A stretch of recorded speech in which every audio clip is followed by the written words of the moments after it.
Chapter 666. Fu Family's Villa. Bojo wasn't sure how long she had slept for. Just as the sun was about to rise, she opened her eyes. Her fingers twitched, but the phone in her hands had already shut down due to the lack of battery. Even so, the phone was still warm. Was the Almighty still alive? Bojo arched a brow as she thought of the possibility. He hugged the princess beside him and warmed her hands. She had to admit that the Almighty was despicable. He hadn't hung up the video call in order to drain her battery. She could do the same next time. This time, she would sleep. It wasn't her style to sleep until 11 a.m. when there weren't any competitions or exams. But today, the internet had exploded because of a gaming video. The title was, "I was watching a match on the Japanese server. I want to know which Almighty's alternate account is it." The post had over 1,000 replies. Amazing. This teamwork is so cool. OP, I'm impressed that you dare to play on the Japanese server. Little Bean Sack. Why does the sorcerer's technique seem so familiar? My goddess Luo Luojiang. It must be her, she must be the one who can control the sorcerer so well. I'm here to expose the assassin that died the most. That's right, it's Lin Chintao. Is the support my Almighty Yun? Is the archer my dragon? Even the loyal fans can recognize their Almighty, why isn't the tank recognized? I'm not sure, but what exactly is going on? Different teams, are they teaming up? Don't you know? The adults have such a hobby but it isn't common. Could the tank be Zhao Sanpang? No, my fatty isn't a fan of towers. Honestly, the tank isn't played in such a manner. It isn't normal for him to treat himself as an assassin. If he dies under the tower, he would be sending himself to death. Are you saying that the tank isn't good? I don't think so. But he isn't a scammer, he's the MVP. Tank. MVP. Under normal circumstances, a tank wouldn't be the MVP. It isn't strange for him to kill every single time.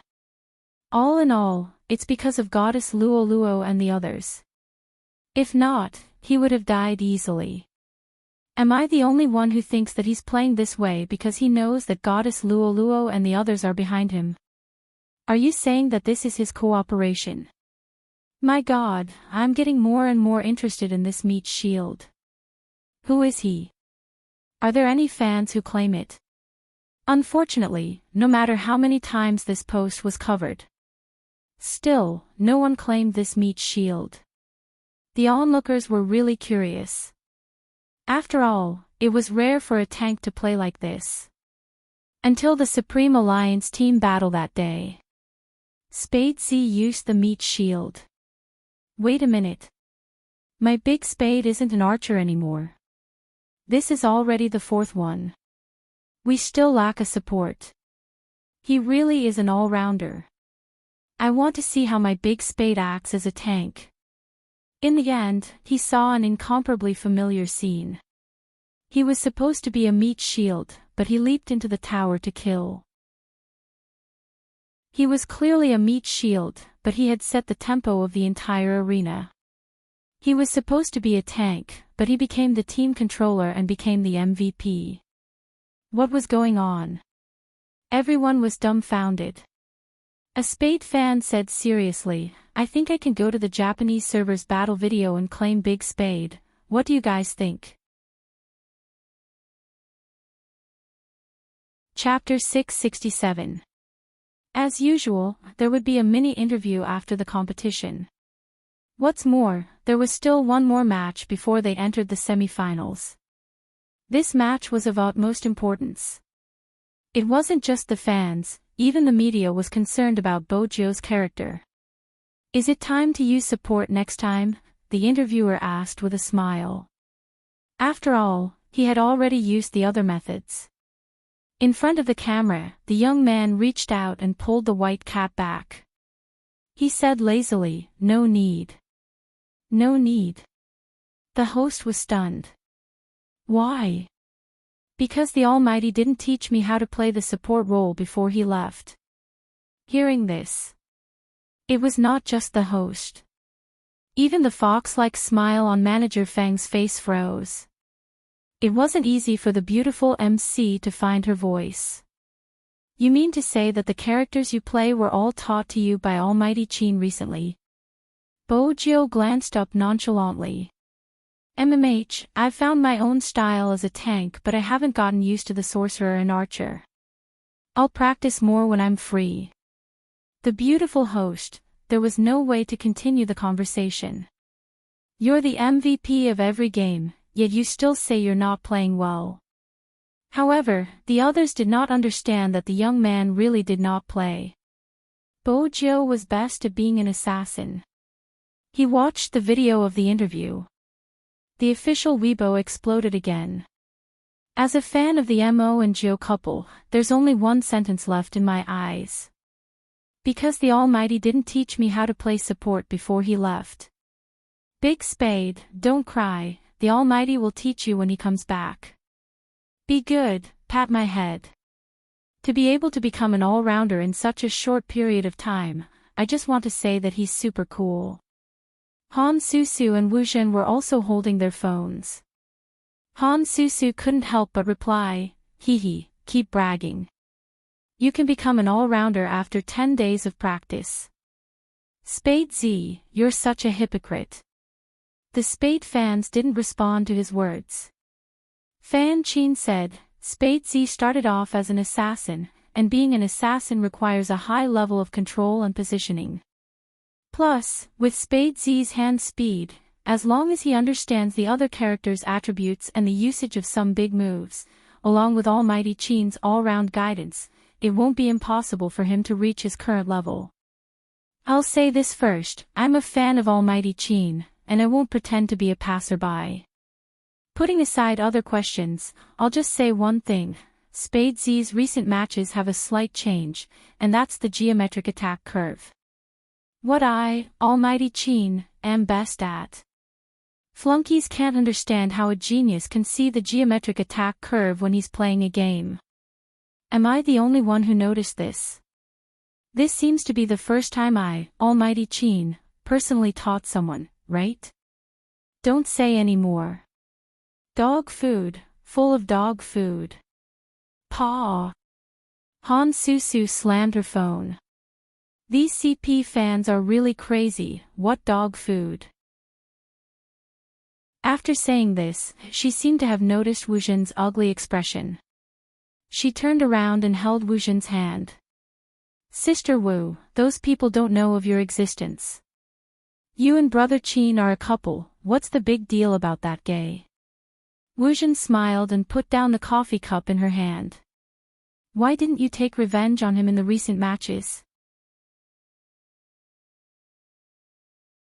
Chapter 668. That depends on the higher-ups. Wu Zhen glanced at the contents of the official Weibo, her eyes sinking into the darkness, looking gloomy. We're doing things according to the law, right? Han Susu smiled.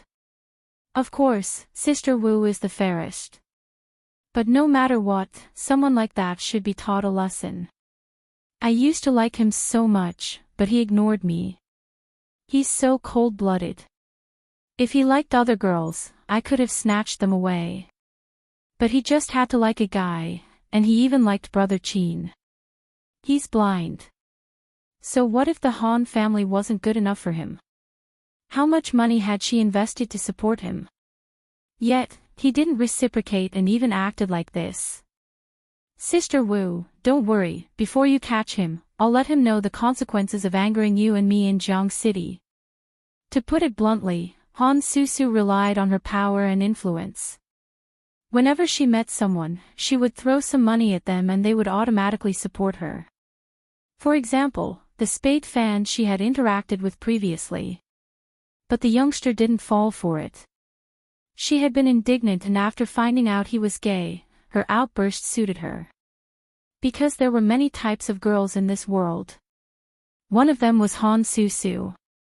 From the start, Bojo hadn't wanted to interact with her because she had already seen through her character. After a few interactions, Han Susu always looked at Shui Yaoyao with disdain, regardless of whether others had offended her. There wasn't a problem with using money to solve everything. But once she used money, the other party had to reciprocate. Bojo had never thought of herself as a salesperson. She played games, not services.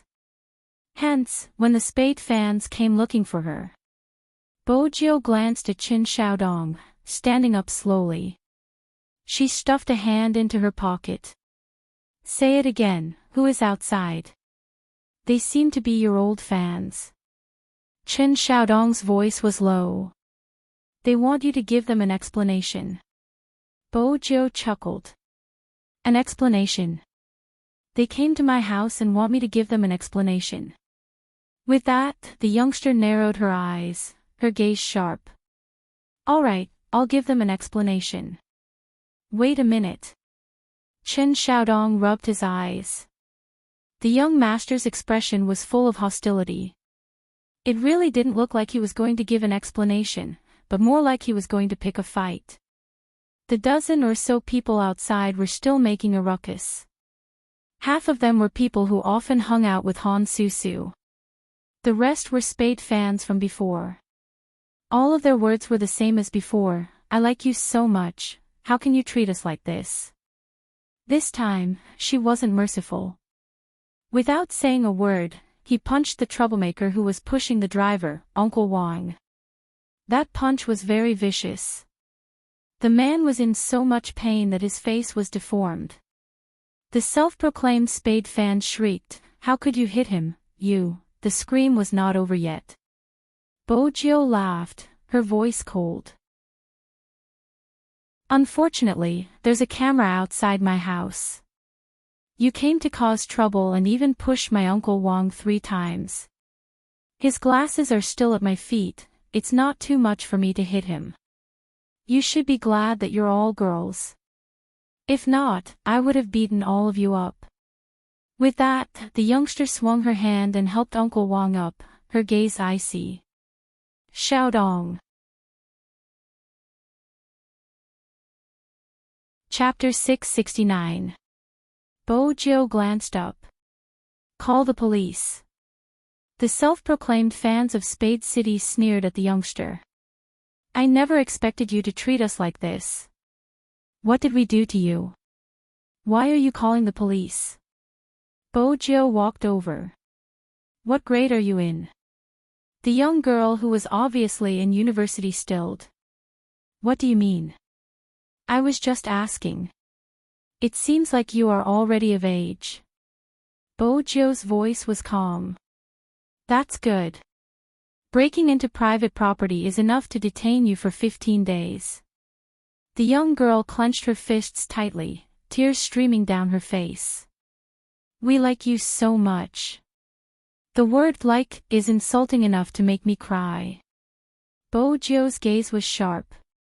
I don't care if you cause a ruckus in the competition, but you caused a ruckus in my house and hurt my people. Being used once can be considered innocent, but being used to hurt people all the time isn't pitiful, it's indiscriminate. You can do whatever you want to me, but why do you think I should tolerate you when you hurt my family? Why do you think I should tolerate you? Just because of your unrequited love. We will definitely turn from fans to haters. The police arrived. The people were still shouting. Bojo carried the spinning princess up. Hurry and turn, I'm innocent for being liked so much. Qin Xiaodong wanted to laugh because he could hear the helplessness in her voice.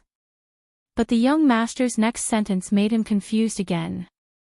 You should follow them to the police station and wait outside. Soon, someone will come to bail them out. Let's see who bailed them out. Bojo caressed the snow-white body of the cat, a nonchalant expression on her face. Qin Xiaodong was puzzled. Young master, how do you know someone will bail them out? It isn't possible so soon. They don't look very old and it would take some time to inform their parents. The person using them doesn't need to be informed. With that, Bojo pressed down on the cat's tail. Aren't you going? Ah! Chen Xiaodong exclaimed. So his young master didn't really want to take care of them for a few days. Instead, he knew the mastermind would take action if he did so. For some reason, Chen Xiaodong felt that his young master had left some leeway for the people who used to like him. If he didn't leave any leeway, young master would definitely bring his lawyer over personally. Even if someone came to bail him out, he might not ask anyone to bail these people out. However, the young master was really ruthless towards the instigators. What were they trying to do by directly grabbing him like this? After the last shareholders' meeting, Chen Xiaodong had seen young master talking to a lawyer. That lawyer was famous in Rivertown. It was said that as long as he accepted a job, he would never lose. However, this person only took orders based on the person. You can't use him just because you have money.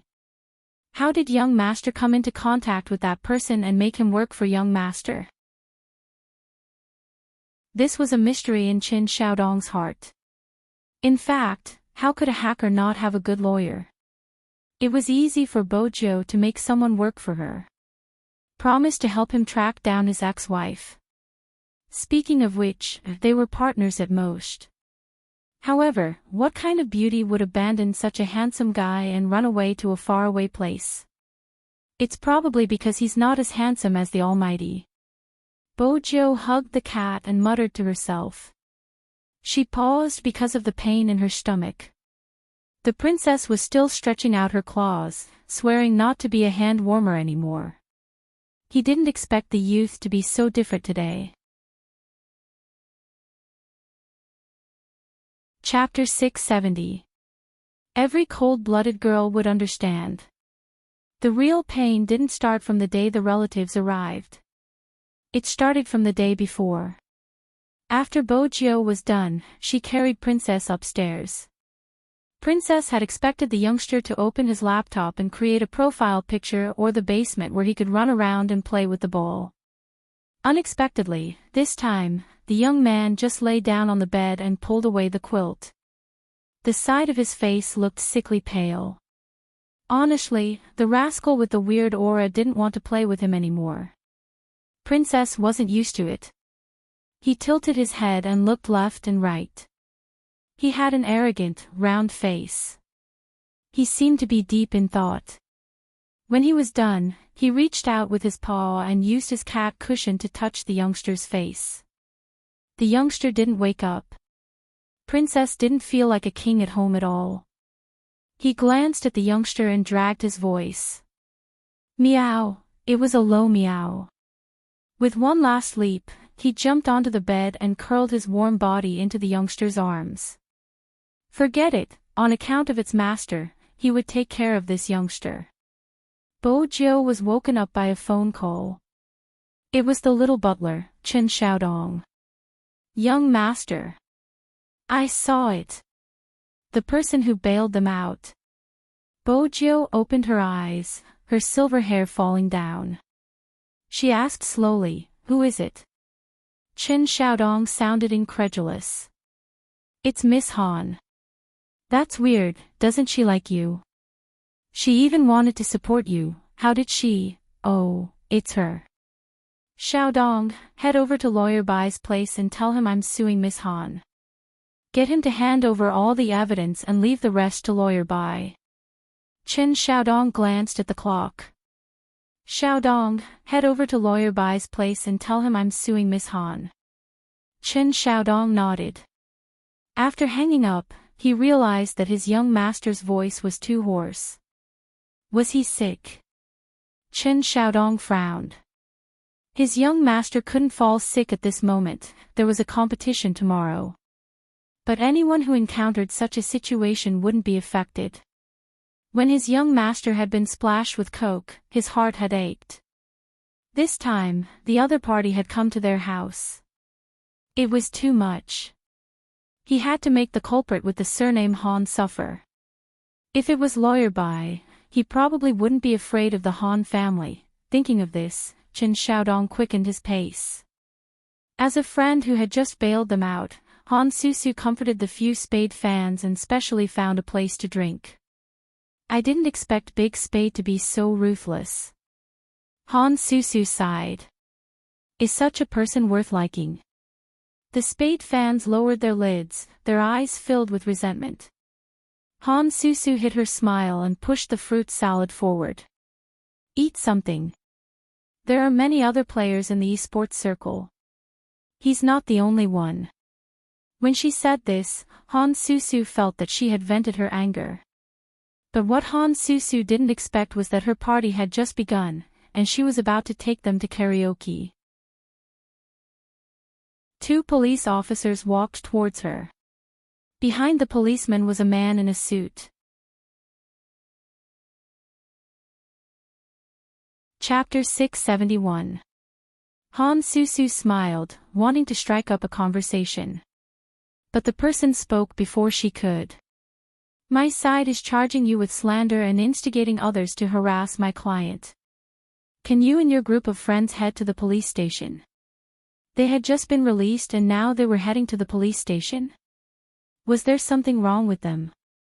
Han Susu was obviously not going to agree. I paid bail and now you're asking us to go back. Don't you know who I am and who my brother is? How dare you accuse me? I'll make sure you can't stay in the legal world. That's the legal world, not the legal world. As the man spoke, he reached out to press down on his pure black headphones. Don't your fans have any common sense? Bojo sat up. They seemed to have caught her. Of course. The person turned, his face clear. They're even reporting her family background. Bojo arched a brow. This was Han Susu's style. The person was a lawyer. Lawyers didn't like people repeating the same topic over and over again, thinking they were invincible. Han Susu was still shouting, but this time, she was shouting at the police officer. The person walked over, saying, I even dared to accuse your brother, what more you? Han Susu's face froze. She hadn't expected anyone to arrest her in Jiang City. What was even more unexpected was that after entering the police station, what she faced was not an ordinary situation, but a small interrogation room. All of a sudden, all the energy that she had been yelling just now was gone, leaving only fear. Han Susu had been arrested. As a police officer, Wu Jin would definitely know about it. But since Wu Jin had been transferred to the crime squad, these matters weren't within her jurisdiction. Hence, when she came to visit Han Susu's statement had already been recorded. During the interrogation, unrelated personnel weren't allowed in. Hence, even if Wu Jin came, she would have to wait for the lawyer to finish questioning before she could see Han Susu. What bothered Wu Jin the most was that the person interrogating Han Susu had the surname Bai. Wu Jin knew how difficult it was to deal with this lawyer. But who exactly had invited him over? Wu Jin was still in her uniform and couldn't be too obvious. Once Lawyer Bai left, Wu Jin used her connections to meet Han Susu. When Han Susu saw her, it was as if she had seen her savior. Sister Wu, give them some money and ask them to let me out quickly. This is not a place for people to stay. It's not about money. Wu Jin looked at her written confession and thought about the others. Her eyes darkened. The lawyer who is accusing you isn't someone to be trifled with. The questions he asked you are all criminal, so I can't get you out for the time being. He might use this against you and find out who hired him. Who else could it be other than that disgusting gay? Han Susu clenched her fists. I heard them talking on the phone. He was the one who hired this lawyer to arrest me. Good, very good, see how I deal with him after we get out. Hearing this name again, Wu Jin's eyes darkened. Since that's the case, we should repay him. The sky outside was gradually sinking. At the Fu family's villa. Chapter 672. The slight dampness was obvious. Even though it wasn't a lot, it didn't feel right. Her forehead was covered in sweat. It wasn't painful, but it was a huge drop. Her lower abdomen felt as though there was an ice cube placed on it, unable to warm up. Be it in the past or now, the moment it happened, Bojo felt as though half of her life had been cut off. Chen Xiaodong thought his young master was having a fever and kept asking, "Should I call the doctor?" Bojo sat on the sofa, holding onto a steaming cup of ginger-brown sugar water. Her voice was lower than usual. "No need. How's the matter?" "Everything is going well." Chen Xiaodong paused. "But I'm afraid the Han family won't be willing." Bojo placed the brown sugar water down, her fingers pressing on her lower abdomen, her voice faint. "Even if the Han family isn't willing, they will have to endure it." Chen Xiaodong watched the aloof youngster on the sofa, a sudden realization dawning on him. Even though he knew his young master was different from before. But could a person really change so much? It was as though he was a completely different person. Bojo seemed to have noticed Chen Xiaodong's gaze. She tilted her head and arched a brow. "No, nothing." Chen Xiaodong guessed that he must have been triggered by the past. If he didn't explode in silence, he would die in silence. Young master must have been enlightened after his death. That's why he turned over a new leaf. Bojo smiled, not saying a word. She knew that Chen Xiaodong was doubtful. No matter who it was, the more they interacted with her, the more they would notice the difference. Han Susu shouldn't have ordered those people to cause trouble at the Fu family. She hadn't wanted to bother with such a person. Besides, it wasn't worth her time. Besides, it was the National League. She would rather use the time to practice her hand speed. But someone wasn't willing to give her the peace. Bojo glanced at the time on the clock. From the looks of it, the Han family should have started looking for her. As expected, another 15 minutes passed. Bojo's phone rang. The youngster lowered her lids, swiping the screen with her fingers. "The Han family has made their move." The voice on the other end of the phone was calm. "They have informed the media to expose you." The young man chuckled. Do those with power and influence really think that they don't have to bear any criminal responsibility for trespassing and slandering others? Do they really think that they can continue to be lawless? Probably. These two words carried a thick sense of mockery. The young man smiled faintly. "Then let's teach them a lesson. I heard that you have a lot of evidence of the Han family's bribery." "Yes, but it's expensive." The youngster's thin lips curled up slightly. "Coincidentally, the one thing I don't lack the most is money." Hackers were generally not very poor. Not to mention that she was from an aristocratic family. 9 accounts, one of which was enough to buy an island. It was enough to buy the Han family's evidence. "Sure, but you have to be careful about one thing." Bai Qinya closed the document. Dressed in a suit, he said, "The Han family and the Qin family are old friends." Bojo's gaze deepened. "I've never been afraid of the Qin family."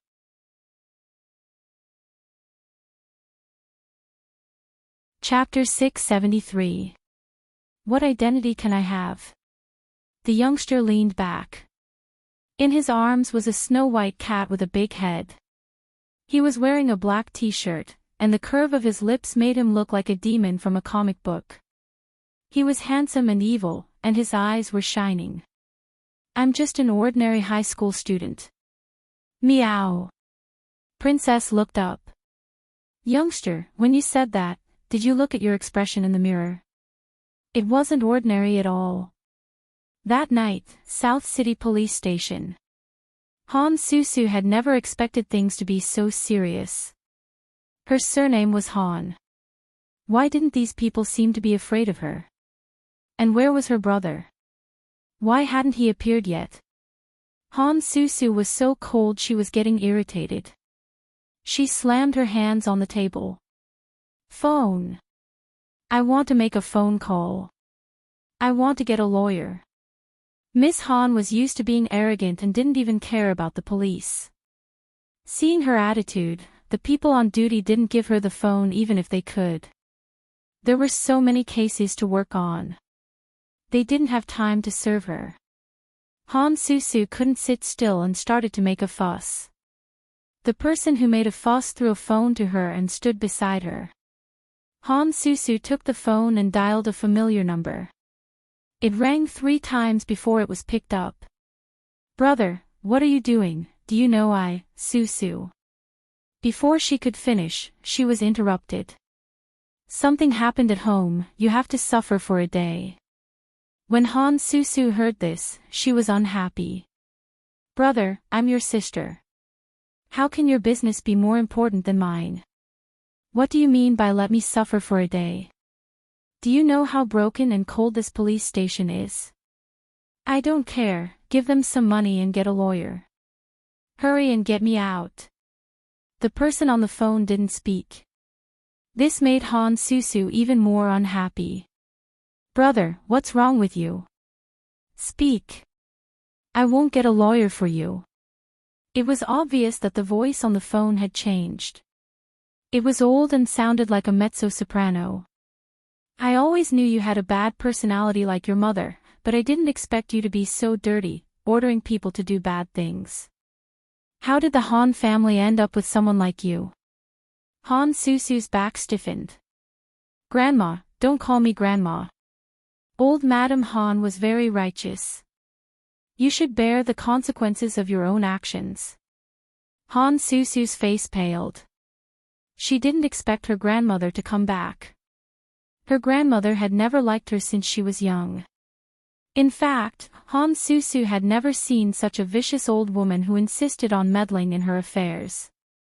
For her 16th birthday, she invited so many classmates to her house to climb the ladder. Originally, she wanted to show off her wealth. This old woman was great. She said that in the Han family, whoever did that would be kicked out. This was a family rule. Han Susu clenched her fists. She knew that no matter what she said, her grandmother would not pity her. She screamed, "Dad, Dad." Her father doted on her. Since her grandma was back, her father must be there too. Finally, the voice on the other side changed. Susu, calm down. Don't yell. Han Susu burst into tears. Dad, why is Grandma so cruel? She wants me to stay in the police station and not leave. In fact, the phone was on speaker mode. Old Madam Han listened on the side. Hearing this, his eyes darkened. Subsequently.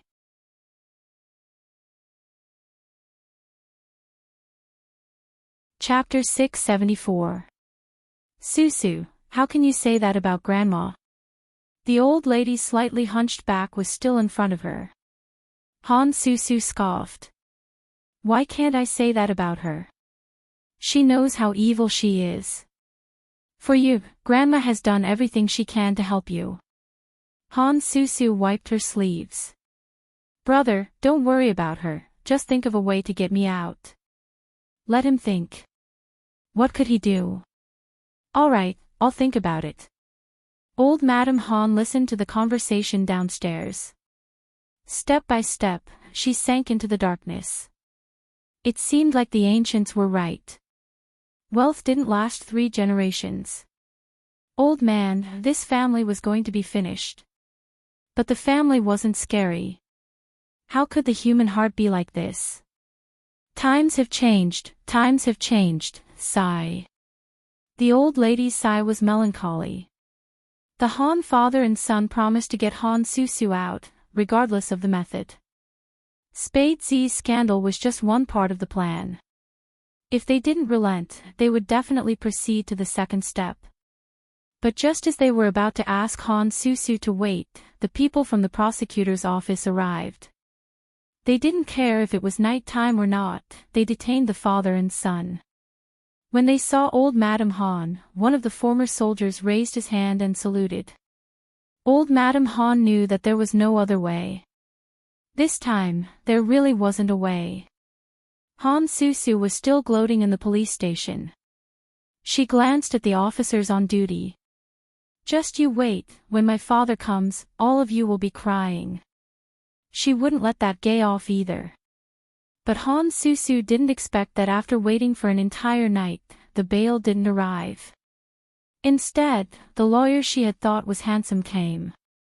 He looked at her as though she was a rat or a cockroach. Han Susu had never been looked at like this before. Just you wait. Just you wait. Take her away. Bai Qinya didn't say much. In reality, there wasn't much to say, it was just a case that he would definitely win. He called the youngster. His voice was calm. Don't touch old Madame Han, continue with the rest.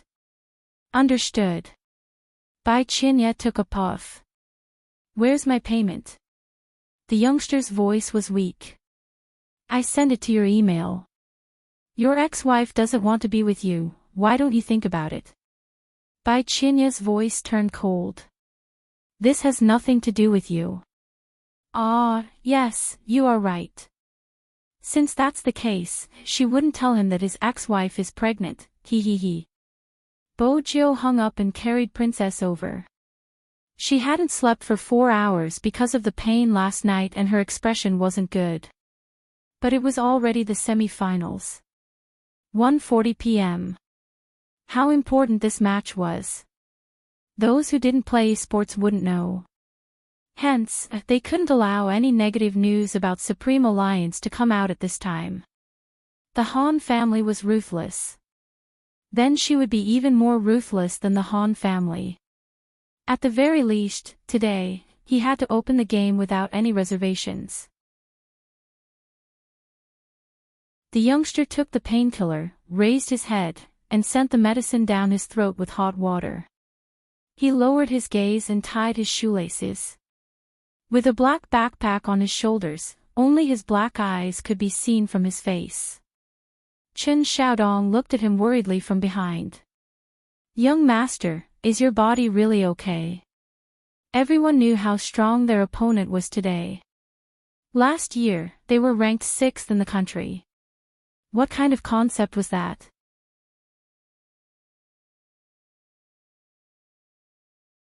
Chapter 675. The moment Chen Xiaodong thought about it. There was a knock on the door. Who could it be? Bojo was still wearing her wrist guard when she glanced up. Chen Xiaodong had already opened the door. Police. The little butler was in a daze. The uniformed Wuxian glanced at Chen Xiaodong, reaching out to push him forward. Her gaze met Bojo's. Fujiu, we suspect that you are involved in the maiden sacrifice incident. This is an arrest warrant, please come with us. Chen Xiaodong's eyes widened. What was that? Bojo glanced over, her voice faint. I'm sorry, Officer Wu, I don't know what you're talking about. Bojo glanced over, her voice faint. I'm sorry, Officer Wu, I don't know what you're talking about. Wuxian glanced over, her voice faint. Bring him along, head to his bedroom and bring his laptop. Wuxian signaled to both sides with her eyes. Bring him along. Go to his bedroom and bring the computer he used. Yes. That was how the police worked. Everything had happened too suddenly. Chen Xiaodong was still in a daze when they barged into the bedroom. Wuxian smiled at Bojo. Do you know who told me about you? Li Mengran, she told me everything. Oh. The youngster pulled down her wrist guard, her pale face still devilishly handsome. What did she tell you? How did I confess to her? Wuxian narrowed her eyes. You know that's not what I'm talking about. Fujiu, we know each other. On account of Brother Mo, as long as you're honest, I'll make things easier for you. Officer Wu. The youngster straightened, her lips curving into a smile, her tone unhurried. I've always been a law-abiding citizen, I've never asked the police to make things easier for me. Wuzhen chuckled. Is that so? Follow us in and we'll talk. I've got the laptop. The other two policemen walked over. Wuzhen glanced at the youngster. Bring him away. Young master. Chen Xiaodong panicked, reaching out to grab him. But he knew it was all in vain. Fortunately, he understood his young master's lips. Inform Lawyer Bai. Chen Xiaodong hurriedly nodded, but he was panicking as he watched his young master being taken away. Lawyer Bai. Where was Lawyer Bai's phone number? No phone. Then I'll go to the military compound and look for him at the Bai residence. Wuzhen didn't come with good intentions. Bo Jiu understood. In her past life, she had seen countless police cars. She even drove a car disguised as a police officer. But he had never sat in this position like he did today. His lower abdomen was still hurting. With the princess in his arms. The princess was a magical cat. Even though he had caused a ruckus with Bo Jiu previously, he was now extremely obedient, his gaze fixed on Wuzhen like a tiger. Bo Jiu didn't care if she was caught. If it had been any other day, she wouldn't have cared. But today was different. He raised his hand and glanced at the watch on his wrist. There were less than 3 hours before the match. We have to get out before that happens. Officer Wu, I have a very important match today. I think you know very well what evidence do you have to arrest me now. Wuzhen raised the notebook in her hand. This is the evidence. Number 1 middle school has always been peaceful. It was only during this period of time that there were internet incidents. I've investigated the 2 teachers who were dealt with, and they were all related to you in some way.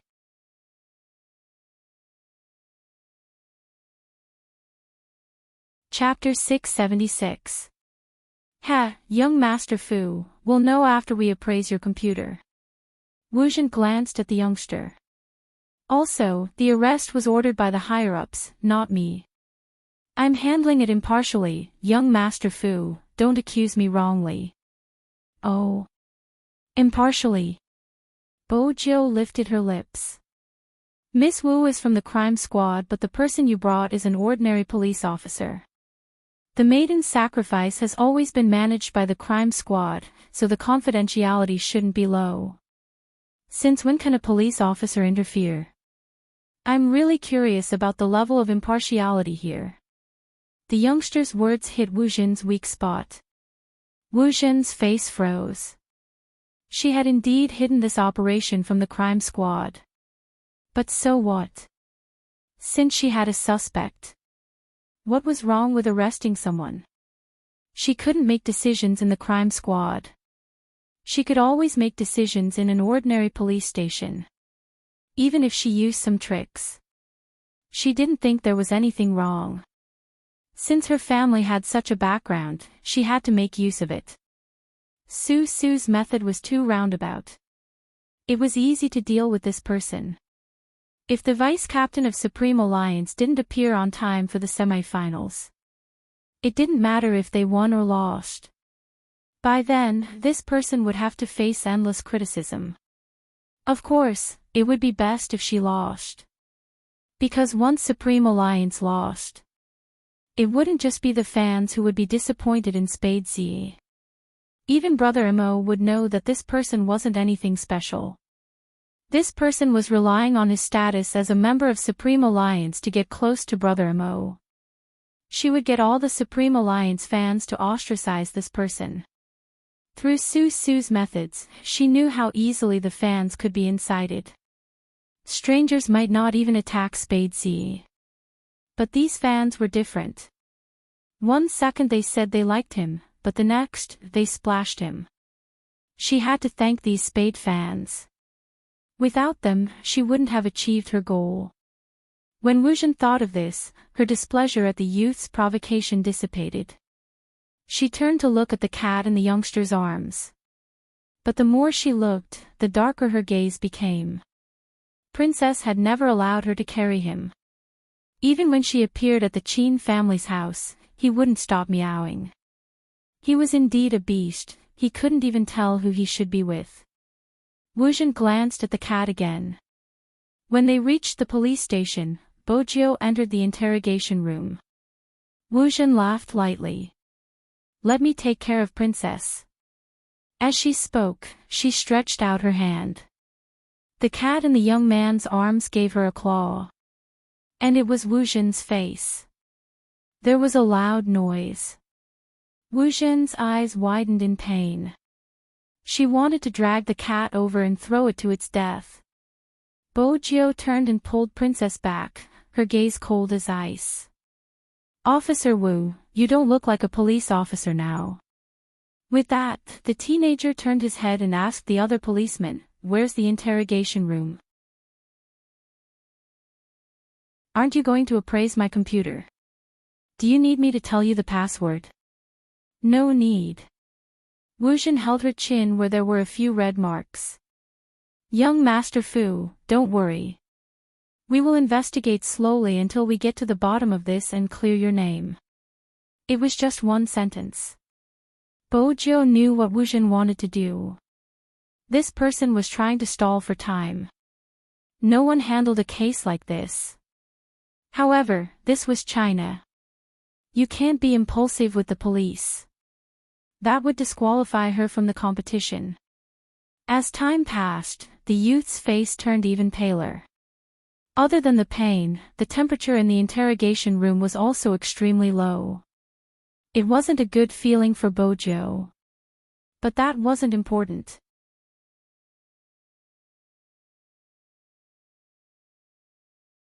Chapter 677. It was 12:53 p.m. Jiang City's esports competition venue. Outside the glass doors, almost 1,000 spectators were checking their tickets. It was different from the previous competitions. This was the checkpoint for the finals. From this match onwards, every match in the future would not only be broadcasted on the internet, but it would also be broadcasted on some satellite channels. They witnessed the ability of esports professionals to attract fans. Of course, no one would miss out on such a competition. From afar, every team had someone holding up a poster, usually there to support their favorite esports player. In less than an hour, the competition was about to begin. The members of the ferocious Tiger team had changed into their uniforms and were discussing their tactics. Supreme Alliance's atmosphere was different. Lin Feng turned towards the wall clock once more, his brows furrowed. "Why isn't he here yet? Is he still on the way?" someone asked. Shui Yaoyao held on to her phone, shaking her head at the others. Lin Feng's eyes dimmed, sensing something was amiss. Still no one picking up. How did this happen? Based on Little Spade's personality, he should have arrived long ago for such an important competition. Why wasn't he here at this hour? 12:55 p.m. The youngster's eyes darkened. She couldn't place all her hopes on Qin Xiaodong finding by Qin Ye. When the police came in, Bojiu said calmly that she was going to call her lawyer, but in reality, she was calling Feng Yi. Wuzhen wasn't aware of this. Wuzhen was still trying to get more evidence against the youngster so that he wouldn't be able to attend the competition and wouldn't be able to leave so easily. When Feng Yi received the call, the contours of his face changed. But when he received the call, there wasn't any hesitation. After hanging up, he called the lawyer in charge of all matters in the Qin family. Feng Yi knew that once he used the Qin family's connections, Almighty Qin would definitely receive the news. Almighty Qin would definitely receive the news and wouldn't pretend to be peaceful like last time. He might even stop his treatment and come back immediately. At this stage, Feng Yi didn't want to think about it anymore. This matter could only be resolved with the Qin family's connections. On the other side, Qin Xiaodong used all his strength to enter the military courtyard. The Bai family told him that young Master Bai had gone to the airport and it was impossible to chase him at this hour. This was probably why Bai Qinya had turned off his phone. Chen Xiaodong was so anxious that he was about to cry, but there was nothing he could do. He had never wanted someone to help him as much as he did now. He looked up at the clock hanging on the wall. 1:5. The match would begin in half an hour. Young Master was still locked up in the police station. Madam was not at home. For the first time in his life, Chen Xiaodong tasted the feeling of being helpless. South of the city, in the interrogation room, Wu Jin sat opposite the youngster with a cup of warm water in her hand, but it wasn't for the youngster. Young Master Fu doesn't seem to be in a good mood. Bo Jiu arched a brow. She placed her left elbow on her abdomen and remained silent.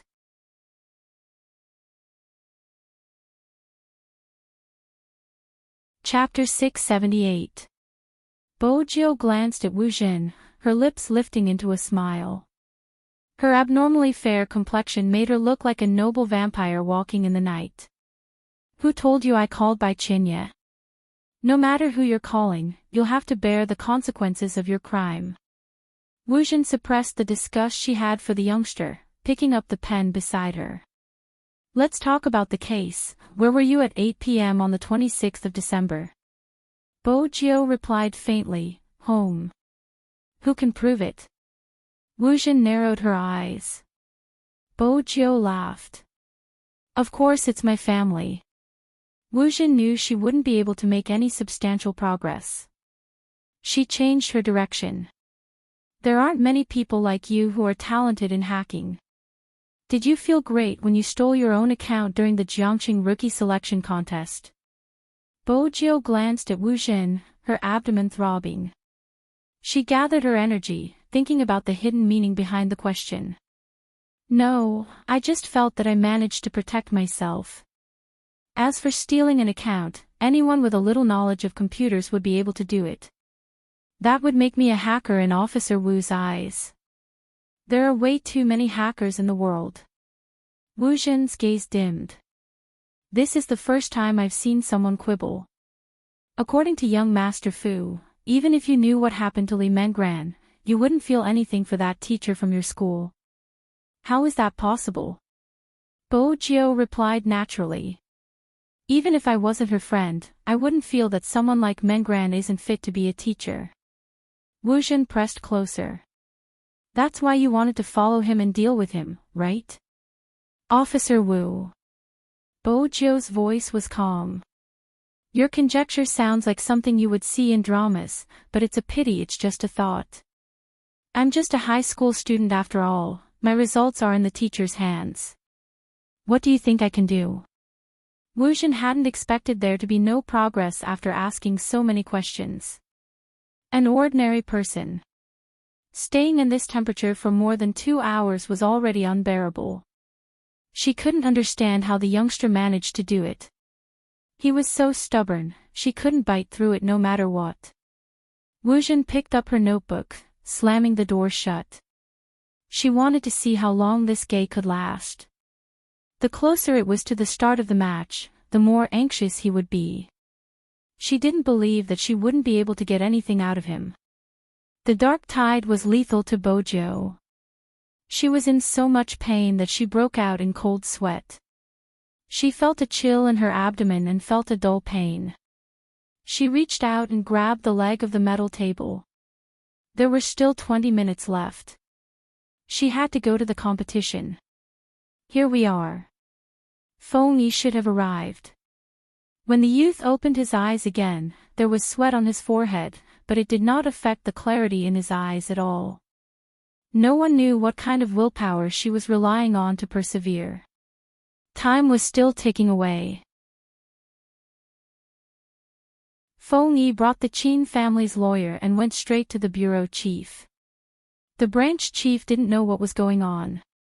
He didn't know what the maiden's sacrifice was all about. However, since the Wu family had informed them that they had caught a suspect and brought him in for questioning, he didn't think it was a big deal. But now, the Qin family's lawyer had appeared. Only then did the bureau chief realize that there was something wrong with this. But since the case was moving forward, it couldn't be casually ended.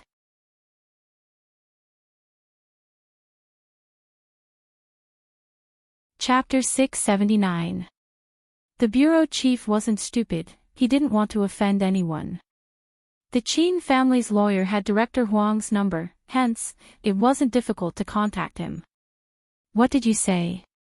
Arrest? When did I give the order to arrest someone? Director Huang was confused.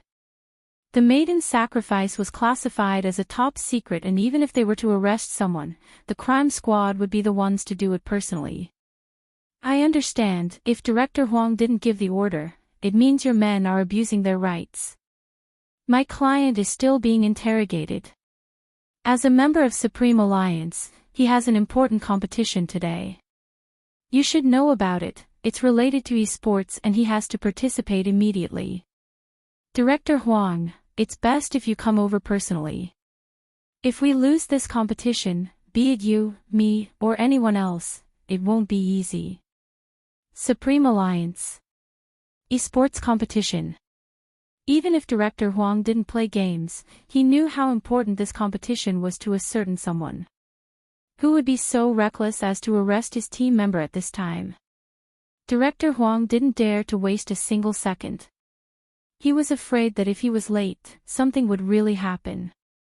A certain someone wouldn't help him investigate another case. Qingnan Police Station. There was a password on the computer. It wasn't difficult to crack the password on the computer. The police had professionals in this field. However, after looking around, he didn't find any traces of hacking into other computers. Other than Hero, there was only an ordinary laptop on the table. The other hard drives were all normal. He stood up, shaking his head at Wu Jin. Wu Jin didn't give up. Take another look, there's definitely something inside. I've already looked through it 3 times, the information on the preview device shows that it only shows the user's official Weibo. There's nothing wrong with this laptop. Wu Zhen's eyes sunk. What about the live stream? Did he do any live streams? The officer shook his head. There isn't any live stream software installed on this computer. Wu Zhen wanted to ask more.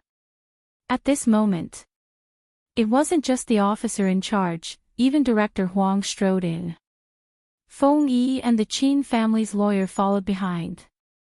The moment Director Huang saw Wu Zhen, he immediately understood who was using the crime squad's name to do this. He stopped in his tracks, and his expression was unprecedentedly serious. The person you captured, where is he now? Director Huang. At first, Wu Zhen felt a little guilty at the sight of such a group of people. But on second thought, she was just arresting someone for questioning. She didn't do anything to anyone, so she replied nonchalantly, the suspect is still being interrogated. Director Huang hadn't expected such an attitude from Wu Zhen, his voice turning cold. When did I ever order you to arrest him? How is he a suspect? I believe that every member of the crime squad has the right to arrest and interrogate. Wu Zhen's words made everything sound reasonable. The Qin family's lawyer recognized Wu Zhen. He took a step forward and said faintly, since Miss Wu says so, I would like to ask if you have any concrete evidence to prove my client is a suspect. The evidence is still there, before Wu Zhen could finish her sentence.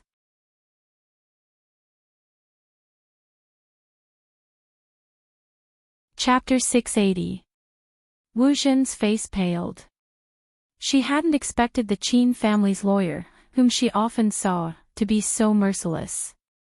Wu Zhen wanted to say something. The other party only gave her 2 words, let him go. Wu Zhen clenched her fists even though she wasn't happy about it. She had to get someone to release Bo Jiu personally. There was a faint red mark on one of her wrists due to the long period of time. But it couldn't be compared to the pain coming from her abdomen. Feng Yi was the first to enter. When he saw Bo Jiu, his eyes dimmed. He turned towards Wu Zhen. Miss Wu, can't you tell he isn't feeling well? Even if you want to interrogate him, why do you have to do it in such a room? Are you interrogating a suspect or what? Feng Yi. Bo Jiu stood up, swinging her wrists. Her left hand pressed against her abdomen while her right hand carried Princess. Competition. In that instant, Feng Yi couldn't describe the feeling, he gritted his teeth. The car is outside. If we go now, we can still make it for the last 5v5 match. What are you waiting for? The youngster glanced over, her gaze sharp. Let's go. Feng Yi nodded, glancing at Wu Zhen behind him. The Qin family's lawyer walked over. You guys go ahead, leave this to me. Don't worry, old friends understand that your team members won't be taken advantage of. Besides, this is the brother that our young master has acknowledged personally. This matter won't end just like that, even if the other party is from the Wu family. I'm relieved to hear that. Feng Yi didn't stay any longer, entering the car with the youngster. Director Huang stood behind the two of them. He felt that the Major Crimes Division had really touched someone's sore spot this time. Even if that someone wasn't around. Once the Qin family's lawyer took action. Not long after, someone far away would receive the news. Director Huang reached out to rub his head, realizing that he only had 2 or 3 strands of hair left. He was puzzled. Why did Wu Zhen pick this youngster out of all people?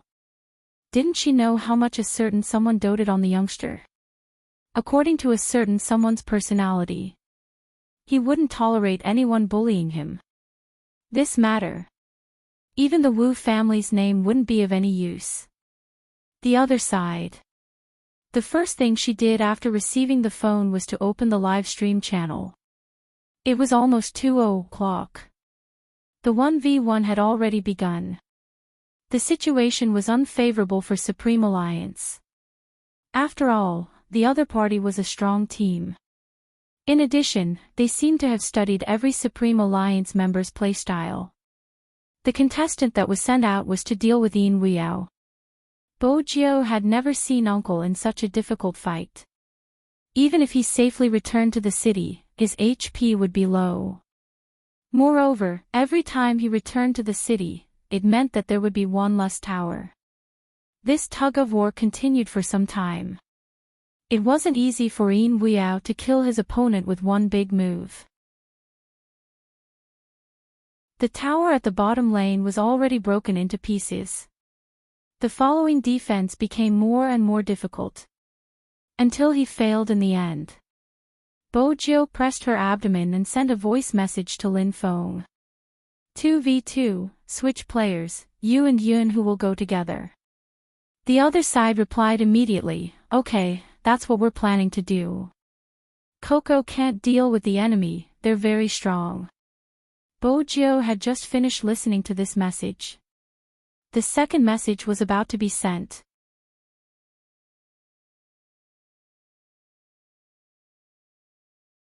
Chapter 681. Alright. When Bo Jiu said this word, her lips were pale to the extreme. But there was a smile on her face. Feng Yi wasn't the only one who knew. Along the way, the youngster's only action was to drink 2 painkillers. Feng Yi watched her worriedly. How were they going to fight the 5v5? But if Spade Z didn't participate, Supreme Alliance would definitely lose. Do you need me to do anything? Feng Yi couldn't understand the youngster's condition, but it seemed to be a stomachache. Is it because the interrogation room is too cold and you haven't eaten anything? Bo Jiu held on to her arm. She didn't explain further, glancing up with a sheen of sweat. What time is it now? Feng Yi knew what she meant, turning towards the driver. Take a shortcut. The shortcut is a little bumpy, young Master Zhou's body. Bo Jiu hugged the cat, her voice deep. It's fine. Young Master Zhou, sit tight. The driver's driving skills weren't bad, it was obvious he had been avoiding the media. But along the way, Feng Yi could only see the youngster's pale face, her bent waist against her stomach. It was unbearable. "Do you want some hot water?" Feng Yi suggested, getting out of the car. Bojiu glanced up, her voice raspy due to the pain. "Let's head to the venue, give me a cigarette." Cigarettes could stop the pain. Feng Yi watched as the youngster lowered her head to light the cigarette. In that instant, he was reminded of a person who had suffered a wrist injury. At that time, his fingertips had been stained with blood, but he had been focused on the competition. But that time, he hadn't made it. This time, he hoped time would wait for them.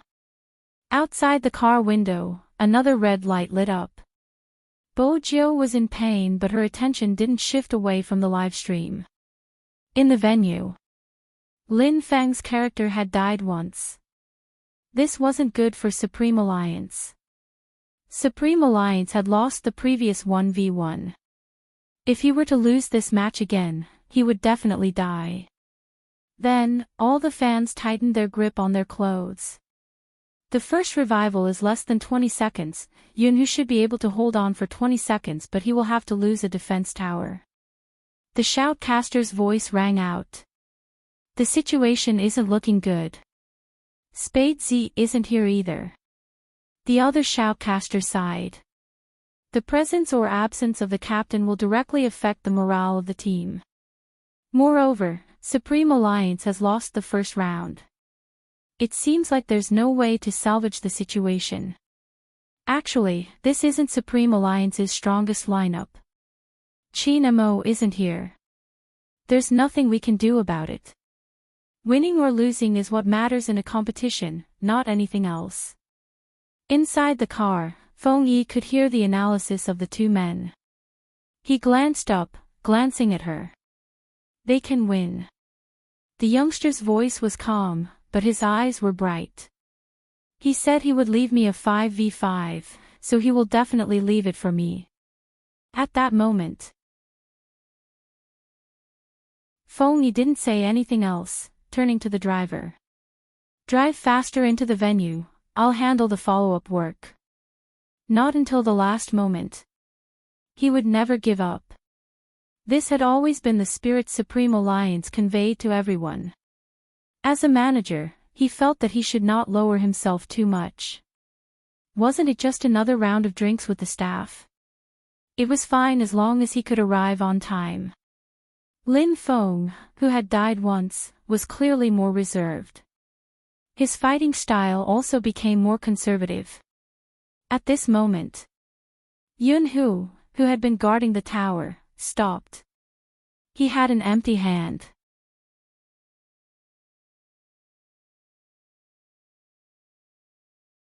Chapter 682.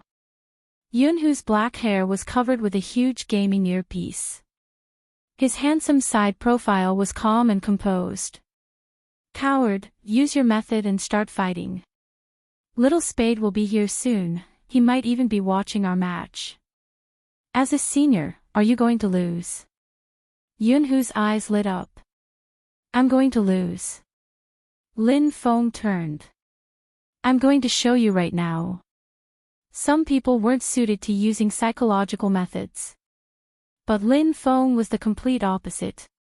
After hearing his good brother's words, his entire person changed. When the corners of his mouth curled up, even his face looked arrogant and domineering. "Ha ha ha ha, the scum on the other side, come on, I'm going to catch you. Zhu Feng, you sneak attack and tell them." "What's wrong with that?" "Hurry, Tiger, bottom lane."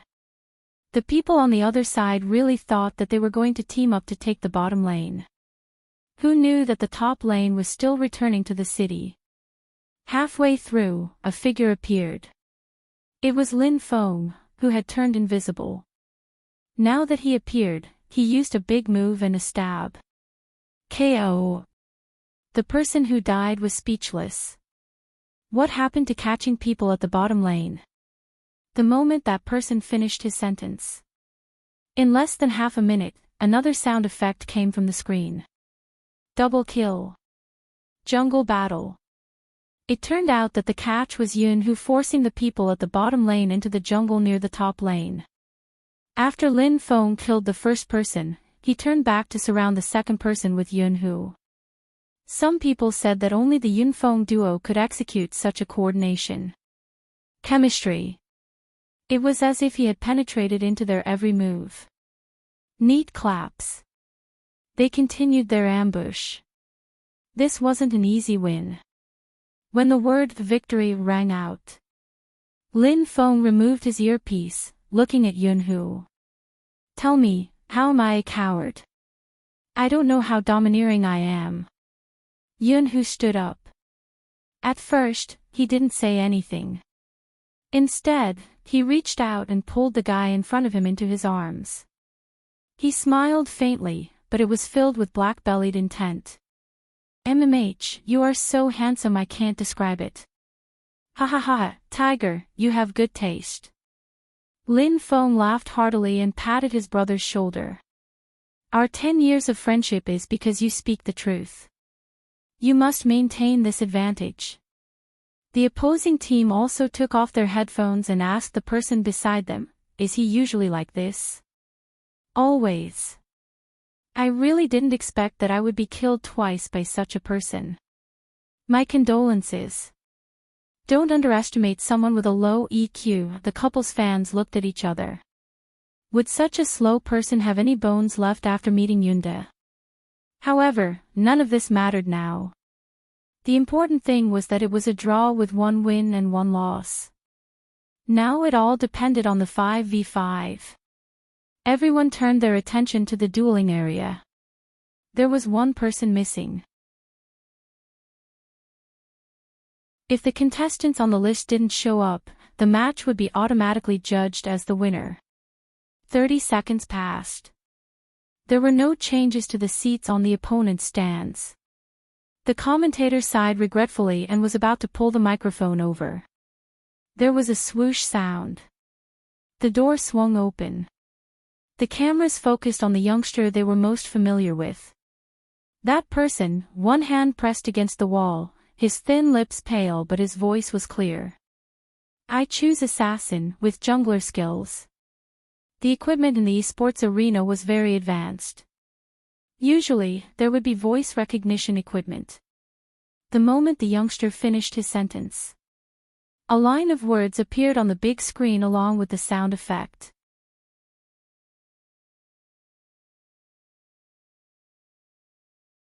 Chapter 683. In an instant. The crowd was filled with cheers. Every Spade fan was looking at the youngster walking towards the arena. Lin Feng smiled too. Only the other 4 members near the youngster paused. Feng Shang stuttered, "Oh idol, what your face?" Bojiu's face was so pale that even her lips were affected. Shui Yaoyao noticed the youngster's movements after sitting down, her eyes filled with worry. She still remembered how painful it had been the last time His Highness Zhou had been like this. As a girl, she knew very well that some people with menstrual cramps could even faint when their relatives came to visit. This wasn't an exaggeration. Shui Yaoyao sat beside Bojiu, her gaze sweeping over the youngster's hand, and she stilled. It was a handcuff mark. What exactly had His Highness Zhou experienced before coming here? Had he really been invited by the police to understand the situation? The youngster glanced over, her gaze dark. Focus on the competition, baby Feng, you and Yao Yao will go together. Yes. Swoosh. The game officially began. A competition was a competition. There wasn't time for anyone to pay attention. But even so, the opposing team noticed Bojiu's abnormality. This is a chance. Kill Spade Z, Roger. The 2 players in the bottom lane and middle lane merged into one team, skimming towards the wilderness. Spade Z was an assassin, so he would definitely attack the beasts first. The youngster was indeed there. After getting the red beast, he didn't have much HP left. The 2 of them saw this opportunity and wanted to launch a sneak attack. But they didn't expect. The opponent actually turned invisible at this moment. And the Supreme Alliance could clearly hear the youngster's orders. Feng Shang, Yao Yao, Wild Red. With such a close distance, it was the best to stop the enemy from attacking the wilderness. Feng Shang and Yao Yao retreated, skimming towards the wilderness at the same time. The enemy knew they couldn't leave, so they chose to fight directly. Anyway, one of them had stolen Spade Z's red beast, so his attack had a slowing effect. 2 against 2. They might not lose. But they didn't expect. Spade Z, who had less than a third of his HP left, didn't return to the city. Instead, he hid in the bushes, and when the battle started, he stabbed over. KO. He had forcefully obtained the first clear of the battle. Feng Shang and Yao Yao didn't have much HP left. But in this situation, the other person didn't dare to fight anymore and quickly ran back. The youngster moved the mouse and followed behind that person. The man jumped into the tower. Bo Jiu paused. Clenching his fists, he turned around and ran towards the center of his city. Why didn't you cross the tower to kill him? What a pity. How is he going to cross the tower with that kind of HP?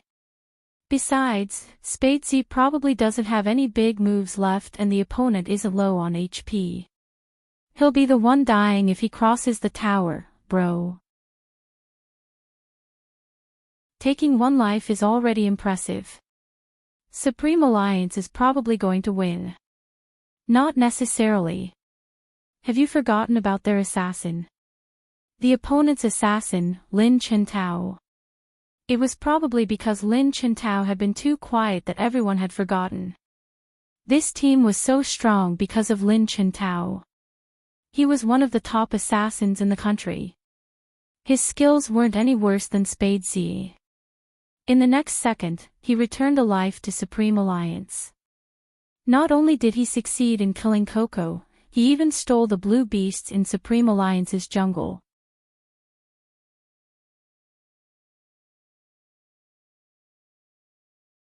Chapter 684. This match is going to be tough for Supreme Alliance.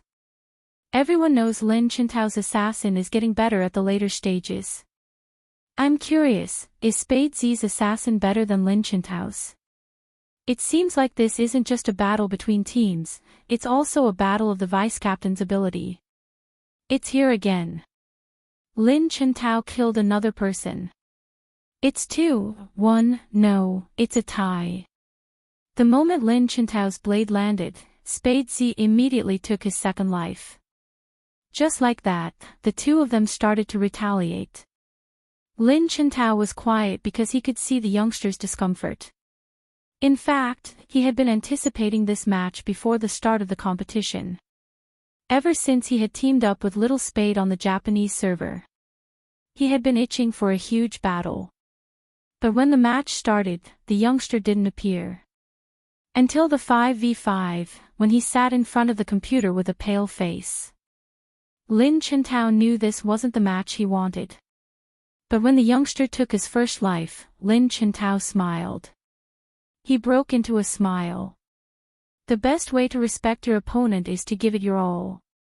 Little Spade, regardless of how uncomfortable you are, this is a competition, I won't be merciful. KO. The third life. To a game character with low HP, an assassin like Lin Chintao was a nightmare. On Supreme Alliance's side, everyone except for Bo Jiu and Shui Yao Yao had died once. Supreme Alliance is indeed in trouble, the shoutcaster said. The other person tilted his head. That might not be the case, the number of kills is clearly the same. Haven't you noticed? The shoutcaster's eyes dimmed. Since the start of the match, Spadesy hasn't even had the time to fight in the jungle. With the reminder, the other shoutcaster reacted. You mean Spadesy's teammate? Other than Lin Chintao, there's Tian Jing, his killing partner. On Supreme Alliance's side, Lin Feng and Yun, who have already appeared in the 2v2 and north of Yin Mountain, is in the 1v1. As for the rest, who do you think can stop Tianjing? No one.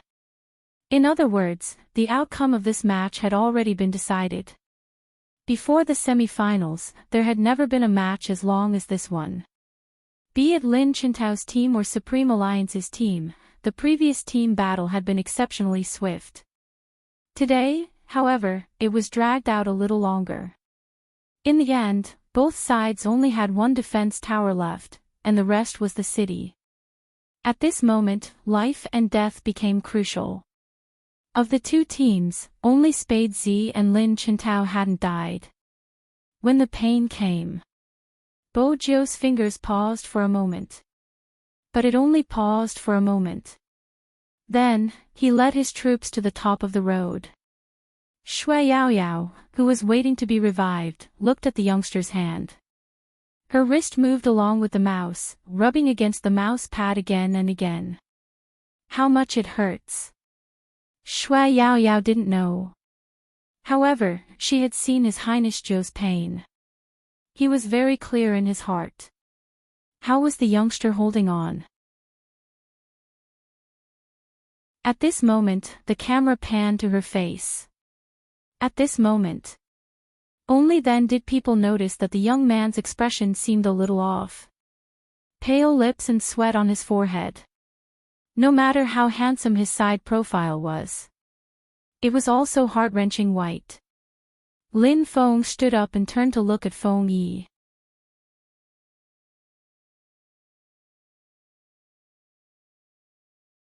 Chapter 685. What exactly had he been through? No one knew. Some of Spade Z's fans started to panic. However, they knew very well that any excessive noise at this time would affect the youth's performance. It's here. The real battle between the two assassins. Lin Chintao stood in front of the city, his long spear behind him, his robe fluttering. Wait a minute, it isn't just Lin Chintao, there's also Tianjing. In that instant, everyone's heart was clenched. It wasn't realistic for Spade Z to turn back. But it was obvious that the youngster had no intention of turning back. The only thing left in those extremely black eyes was the other party's city. 1v2. It's a 1v2 now. You mean to go head-on? This is Supreme Alliance's only chance, the others haven't revived yet. As long as Spade Z wins, we can take down the city. But it's impossible to win 1v2, that's Lin Chintao and Tianjing. Wait a minute, what's that? On the screen, Spade Z leaped to the side, but instead of attacking Lin Chintao, he dodged into the bushes before stabbing towards Tianjing. Due to the speed, no one could see the youngster's movements clearly. All they could see was the silver gleam on the youngster's uniform. The screen was filled with silver, and everyone couldn't help but suck in a deep breath. 3,000 knife cutting. That's Almighty Qin's 3,000 knife cutting. In the past, there had been Qin fans who had looked down on Spade Z and tried to pull him into a CP. At this moment, even they were stunned. 3,000 knife cutting. The reason why it was called 3,000 knife cutting was because of the perfect combination of assassination angle and maneuvering. When killing, the speed was so fast that it created a visual illusion. The movement couldn't be seen, only the flash of silver. Even the movement of his sleeve seemed to carry an invincible aura. Beautiful. Even the shoutcaster couldn't help exclaiming. The next moment, the music started playing. KO. Tianjing fell heavily to the ground. The silver gleam hadn't landed. The youngster's fingers clicked. It was a rhythmic movement. She waved the mouse, tilting it to the left, forming an arc of attack. Lin Chintao did not retreat. Instead, he welcomed the attack with a big move. The youth began to move beautifully again. But this time, Lin Chintao spoke up. Let's die together, little Spade. Double kill. When these two words flashed across the screen, People didn't even have time to be surprised. The youngster's hand seemed to have missed. The last drop of HP was also wiped out by the minions that came out. Home. This was the first time since the game started. This was the first time people had seen a young man die in battle. The two commentators also paused for a moment. What he did just now. There's something wrong with his technique. He must have been affected by his body. In other words, if it wasn't for his discomfort, Spade Z could have taken a step back, recovered some HP, and attacked the city. When the young man uttered the word, home, Lin Sanju's eyes widened. Everyone felt their breaths tighten. Supreme Alliance was annihilated. Meanwhile, the three of them had already been revived. Shui Yao Yao gripped the mouse tightly. 1918. It was too late. With 4 seconds left, the enemy had already brought his troops to Supreme Alliance's city center. Shui Yao Yao ran out. Just then, there was a crisp and piercing sound effect.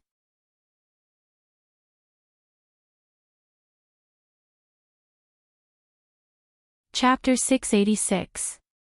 Failed. Supreme Alliance, lost. The sound in the esports venue seemed to have been blocked by something. Everyone stopped what they were doing. Their eyes stared blankly and their expressions were blank. Shui Yao Yao had just revived, her fingers still in a charging position. But it was too late. The words dimmed. Shui Yao Yao's heart felt empty. The youngster's handsome side profile was still imprinted on the screen, the fringe on his forehead damp from the sweat, covering his eyes. Other than his thin lips and nose, all his expression was covered by his silver hair. However, people couldn't erase that scene from their minds. Because the youngster had never looked like this. The corners of his mouth were no longer curled up, the white cat was still nestled beside his hand, looking a little dazed. Supreme Alliance, lost? They still couldn't believe it. Especially when they saw the youngster. Every Spade Z fan couldn't help but reach out to cover their lips. They were afraid they would cry. They still remembered the first time they were infatuated with the youngster. Some people were there because of the first clear king who had appeared out of nowhere in Area C, who had never died before. Some of them were because of an online live broadcast. At that time, the youngster swept his long sword and there was no one within a meter radius. Some of them were because of a video. That person looked straight into the camera and said, "Justice may be late, but it will never be absent." Now, such an indestructible person had lost. He had worked so hard. Everyone could see his hard work. Someone had to give a concluding speech for this match. The shoutcaster cleared his throat. The results are out, the semi-finalists are. The Supreme Alliance members sitting in their chairs couldn't hear the sounds around them, as though their pressure points had been sealed. That kind of depression and sadness seemed to have seeped into everyone's heart. Coco lowered his head, his fingers clenched tightly. He couldn't accept it. He really couldn't accept it. The fans also had this unwillingness to accept it. If Almighty Qin was here, it wouldn't be like this. Spade Z's last move was too risky. If he had turned back, he might have been able to buy some time. Anyway, I don't understand why he was made the vice-captain. That's enough, didn't you see Big Spade? He doesn't have to participate if he's not feeling well. That's right. He's not feeling well and yet he came to compete. He even implicated our Coco and Almighty Lin. I'm really speechless. Pa. Lin Feng pulled out his chair. He immediately stood up. He looked at some of the fans behind him. If it wasn't for Little Spade, we wouldn't have been able to make it this far. The results are right there, 12 kills, 1 death and 7 assists. In the end, he was the only one holding the fort. We were the ones dragging him down, not the other way around. Lin Feng's words put some people on the spot. They didn't think that they were wrong. God Lin, have changed. If you speak like that, we won't like it. Lin Feng stuffed a hand into his pocket. Up to you. Do you like it or not? Those people still wanted to say something. At this moment, all the Supreme Alliance members stood up and stood behind Lin Feng. There was no such thing as a sore loser. Just a little. No one could bully their team members. Even if they were fans.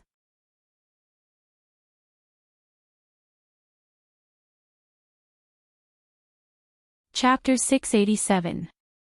But the next second, the youngster walked over.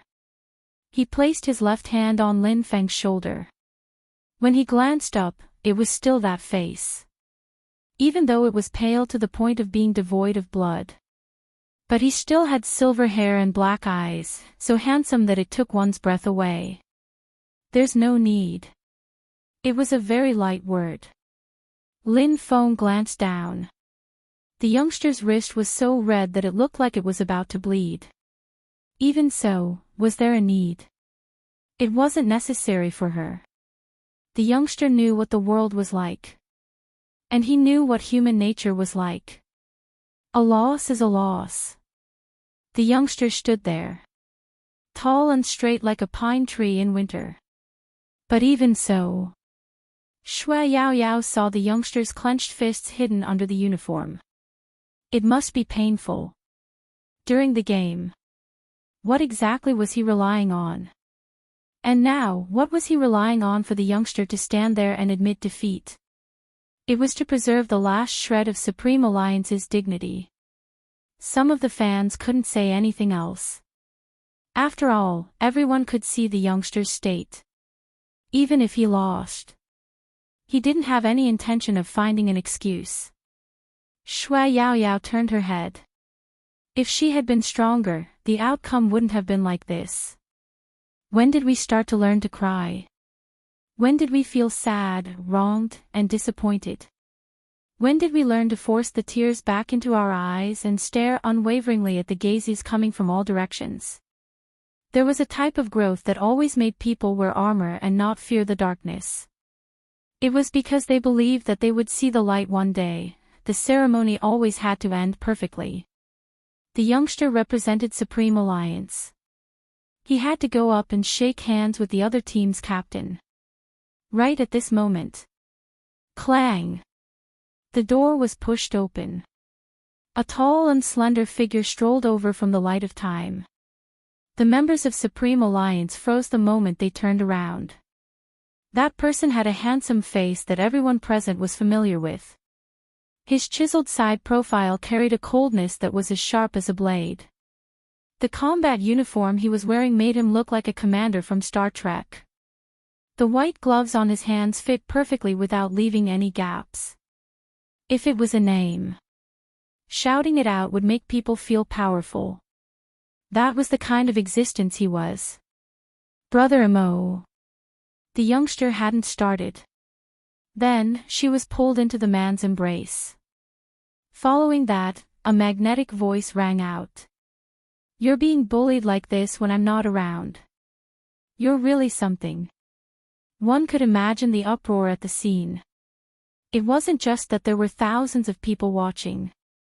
There were also live broadcasts on various major online platforms.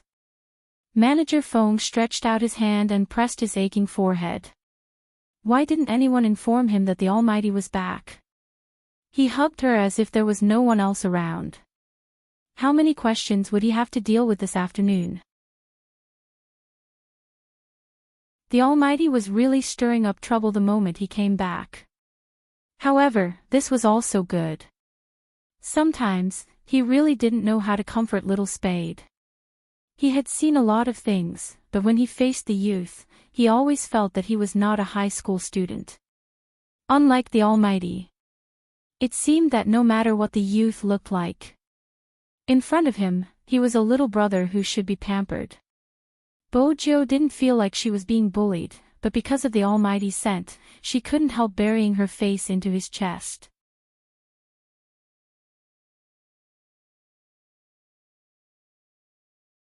Chapter 688. As a single person, Lin Chintao hadn't expected to witness such a scene during a handshake. He coughed heavily. Hey, pervert Qin, at least show me some respect. Qin Mo arched a brow, glancing over and reaching his right hand out.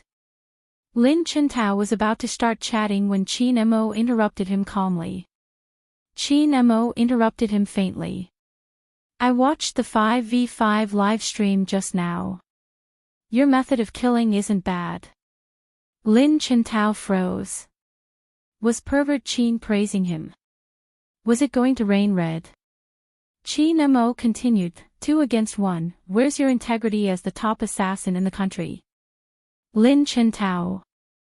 Wait a minute, who said that heroes couldn't be 2 against 1? Everyone was 2 against 1.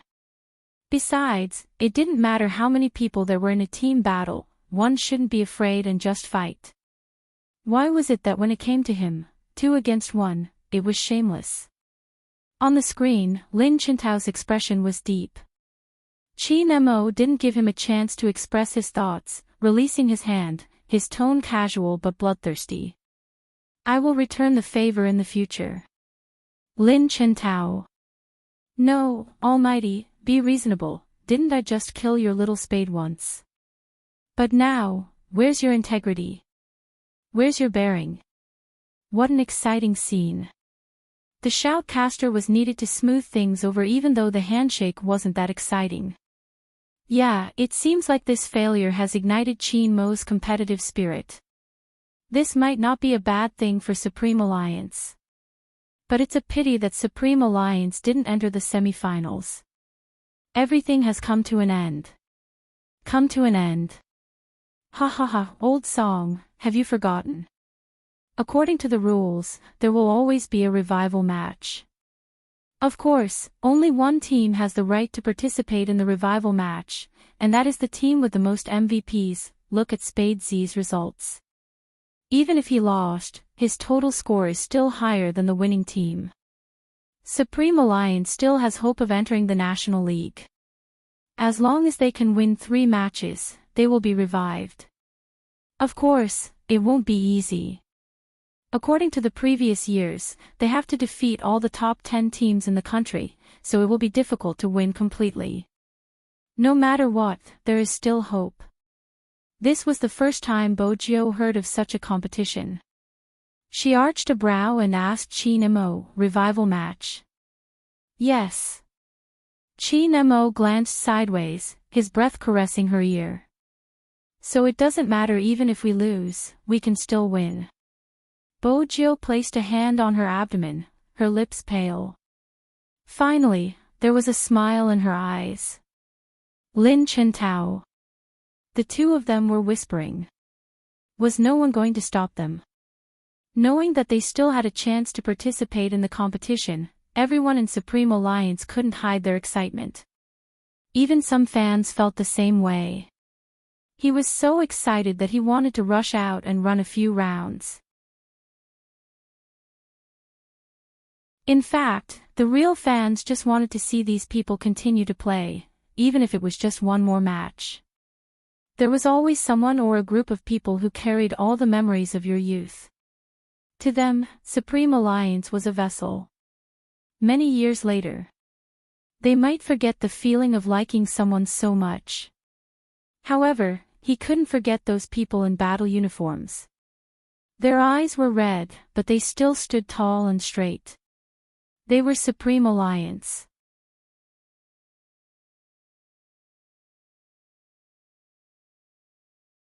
Chapter 689.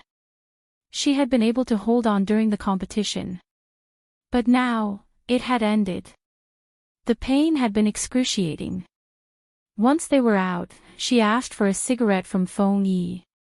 But the moment she took a puff, it was snatched away. It was the Almighty. His deep gaze swept past the youngster's hand, his gaze cold. Carry you or carry you, choose one. Bo Jiu leaned back, chuckling lightly. Brother Mo, I'm not that weak. Qin Mo didn't want to waste any more time on this topic, bending over and carrying her up. At this moment, some of the fans had yet to leave. A wave of shrieks erupted. Bojo paused. The only thing she could think of was carrying him. At least she wouldn't have to press against the Almighty's back. Good my ass. Feng Yi wanted to rub his head again. He could predict that the number of calls he would receive would increase tenfold. How was he going to explain? He could just say that Little Spade wasn't feeling well. Yes, that was it. Young master.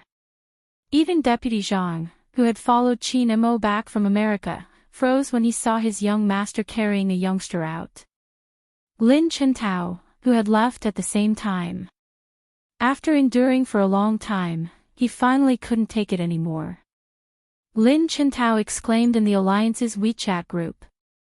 What's wrong, Wooly Tao Tao, what happened to you? Sanpang asked. Didn't you win the competition? Lin Chentao replied, I might as well not win, that pervert, Qin Mo is back. My nemesis is back, why did you only tell me now? Lin Chentao replied, didn't you watch the live stream? I didn't. The world's most handsome fatty asked, when did I tell you I watched the live stream? Lin Chentao replied, then you said I won. I was just comforting you. F***ck, it can't be, you really won. What about Supreme Alliance? I still have to fight with my nemesis. It wasn't just the world's most handsome fatty that exploded.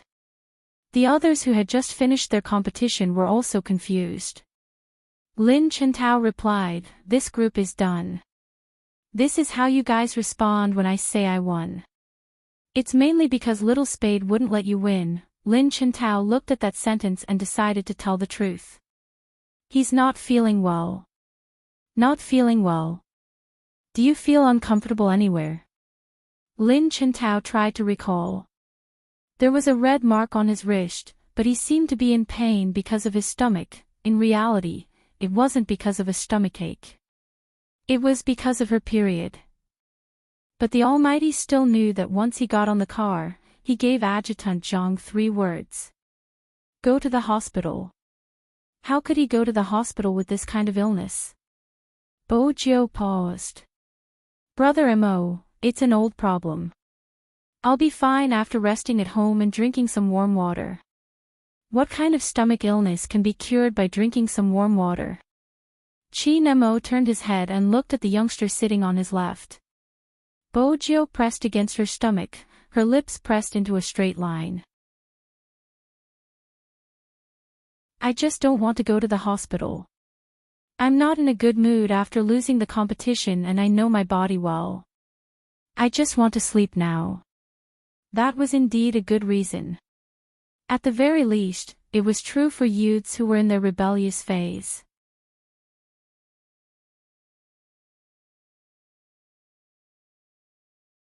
Chapter 690. He probably hadn't expected his young master to be so intimate with someone. Deputy Zhang, who was driving, glanced at the rear mirror subconsciously. The Almighty's scent was still fragrant. It was like the cool and refreshing Kunlun snow mountain with the scent of pine and cypress trees in summer. It was easy to lower one's guard. But she didn't really fall asleep. She couldn't fall asleep with the Almighty's finger in that position. It was a special period and she had to be more vigilant. But the pressure on her lower abdomen was comforting. It eased the pain to a large extent. From this angle, when Qin Mo glanced over, he could see the faint shadow of the youngster's lowered lashes. This position isn't your stomach. What exactly is wrong with you? It was a simple question. But it hit her center of gravity. Bojo replied calmly, my intestines hurt, it happens whenever I catch a cold. Is that so? Qin Mo asked slowly. Bojo wasn't sure if the Almighty was suspicious and was about to move. The Almighty pressed her right hand down. Why are you moving, aren't you sleeping? Bojo's lower abdomen was still sinking, but to avoid suspicion, she said, I'll change my position. Qin Mo glanced at the youngster before replying faintly, the car is big enough, that's fine too. Bojo realized that the Almighty had just finished his sentence. He reached out and her entire back slid towards his shoulder. Then her head rested on his thighs. Just as the Almighty had said, the car was big enough. Hence, it wasn't uncomfortable for her to lie on her side. Even though she couldn't straighten her legs, they could be placed in front of her. But this position made her feel as though the Almighty was treating her like a princess. This time, Princess was in the passenger seat. When he saw his master's actions, he stretched his neck and meowed. Chin Mo's handsome face turned over, his brows furrowing. The moment Princess turned, he fell silent. This cat really knew how to look at people. He had never been so obedient when he was with her. The car was warm. Moreover, it was such a comfortable position. Once she relaxed, the fatigue slowly spread throughout her body. The Almighty didn't mind her. She didn't have to be unreasonable. It wasn't every day that she had the chance to sleep on the Almighty's thighs. The main thing was that if he closed his eyes, at least he wouldn't have to answer the Almighty's questions. Moreover, there were very few times like this. Only she moved. The Almighty would lower his eyes. His features were extremely handsome, and his entire body gave off a sense of abstinence. Bojo watched the face that was inches away from her. She had the urge to take the Almighty home and raise him. The pain in his lower abdomen was slowly alleviating. The speed of the car was also very moderate, neither too fast nor too slow. It had a hypnotic effect. In her half-asleep state, she could still smell the man's unique minty tobacco scent. Instinctively, she shifted her face towards a warmer spot. Chin Mo lowered his head and looked at the youngster's pale and colorless side profile. His gaze moved to the circle of red marks, and even his breath became colder. Deputy Zhang still didn't understand why the young master seemed to have become a different person the moment the young man fell asleep. On the other side, Chin Mo had already called the Chin Group's legal department. Lawyer Song, the lawyer who was still at the police station because of Bojo, paused when he saw the caller ID. A hint of surprise flashed across his eyes. Boss Chin.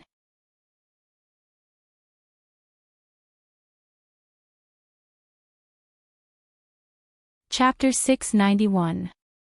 Chin Mo's fingers brushed past the red mark, his eyes filled with a violent rage. Where did you go with Feng Yi today? At this point, Lawyer Song wasn't going to hide the truth. Besides, he knew how smart his boss was. The police station. The moment the three words left his mouth, Chin Mo didn't seem surprised. Chin Mo didn't seem surprised at all. Instead, he asked the second question, who kidnapped my brother? Lawyer Song paused. It was Miss Wu. According to her, young Master Joe is related to a crime squad case. The higher-ups ordered her to arrest the suspect, which is why she conducted an interrogation. Interrogation. Chin Mo's voice was icy. Since when did the crime squad conduct an interrogation in a normal police station? This isn't normal. Why would Huang Zhong allow such an arrest? Lawyer Song retreated a little, shaking his head. Director Huang doesn't know. Good, very good. When Chin Mo said those three words, his eyes were cold. Go and find out who gave Wuzhen the convenience to arrest people as she pleased. Lawyer Song hesitated. What about the Wu family? Find them all. Chin Mo lifted his lids. He looked indifferent, but anyone who met his gaze could feel the coldness from the bottom of their hearts. Lawyer Song knew Boss Chin was going to be ruthless. But was the young master of the Bo family that important? So important that even Boss Chin had to take action against the Wu family. It was obvious Chin Mo wasn't just going to take action against the Wu family, he was going to do it personally. Go to the Wu family. Chin Mo hung up the phone. His finger slid across the youngster's wrist as he casually said three words. But those who were familiar with him knew. The more nonchalant Qin Mo was, the more dangerous he was. Deputy Zhang couldn't help asking, "Are we going just like that? Should we bring old master in along?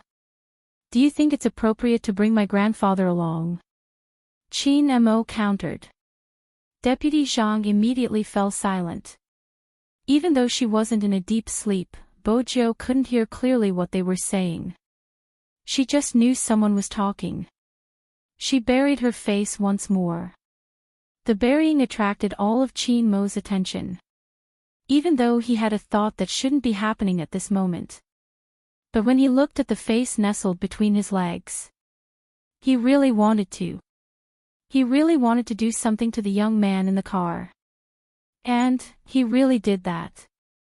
The car entered the tunnel. All the light is covered. In the light, Qin Mo lowered his head, his thin lips kissing the youngster's wrist with the red mark. It was impossible not to be seen. Deputy Zhang's eyes widened in shock. Even with his strong mental fortitude, he had never thought that one day he would see his young master kissing a man. Although it was only his wrist. But the doting look in his eyes was real, and it was frightening. The hand holding the keyboard couldn't help but break out in a cold sweat. However, the young master didn't seem to mind at all. The calmness in his eyes made Deputy Zhang understand one thing clearly.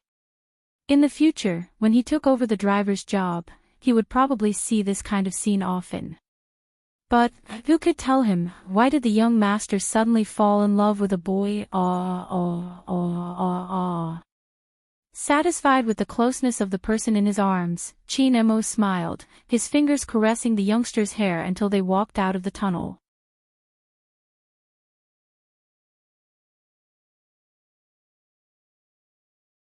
Chapter 692. The Wu family's butler hadn't expected Qin Mo to come at this time. His face lit up, and the moment the car entered, he called out in a low voice, "Hurry and inform young miss that young Master Qin is here." Yes. The servants trotted away, making the villa seem to be full of life. However, after the car stopped, Qin Mo didn't go out immediately. Instead, he used a backup cushion to replace his left leg, allowing the youngster to sink into it. His fingers caressed the delicate side of her face before he pushed the car door open. Qin Mo, who hadn't changed out of his uniform, looked like an interstellar commander straight out of a comic. Those who hadn't seen him before stopped in their tracks and turned to look at him. Courtesy before force had always been the Qin family style. Hence, there wasn't a hint of anger on Qin Mo's face. That wasn't all. The corner of his mouth still had a faint smile on it. The more old Master Wu looked at him, the more he liked him. He held on to his dragon-headed walking stick, the smile spreading across his face. "Little Mo, why are you here today? I heard from your grandfather that you went overseas to recuperate. Why are you back so soon?" "I wasn't supposed to be back today, but fortunately, I'm back today." Qin Mo's voice was calm. "If not, I wouldn't even know if my people were caught." Old Master Wu stilled. Caught? Who would dare to catch someone from the Qin family? Old Master Wu didn't understand the reason behind it. Wu Zhen, who had just come downstairs, was clear. She hadn't changed out of her uniform. Her fingers tightened when she heard Qin Mo's words. Qin Mo glanced up. Coincidentally, the person in question is here. Old Master Wu was a leader in the business world and could tell that something was wrong. He turned his head and said, "Little Mo, did Zhen do something to upset you? That's why you made this trip. You should know that Zhen has been a strong-willed person since she was young. Now that she's in such a profession, she's a little stubborn. But it can't be helped, that's her profession. She's working so hard to catch up to you." "Grandpa. Brother Mo, I don't know who told you, but I know very well that arresting Supreme Alliance members at this time will incur your disgust. But a case is a case, and we can't let any suspect go. This is what you said yourself in the past. I'm just doing my job. The maiden sacrifice case involves too many people, and finding the mastermind behind the scenes is urgent. I've always been focused on the case and not the person. Fu Jiu is a suspect, and I'm just eliminating or confirming this suspicion. Old Master Wu frowned when he heard this. It turned out that the useless young master of the Fu family was the one instigating this. Brat Imo, look at what Shen has said. There must be some misunderstanding. It's not worth it for an outsider.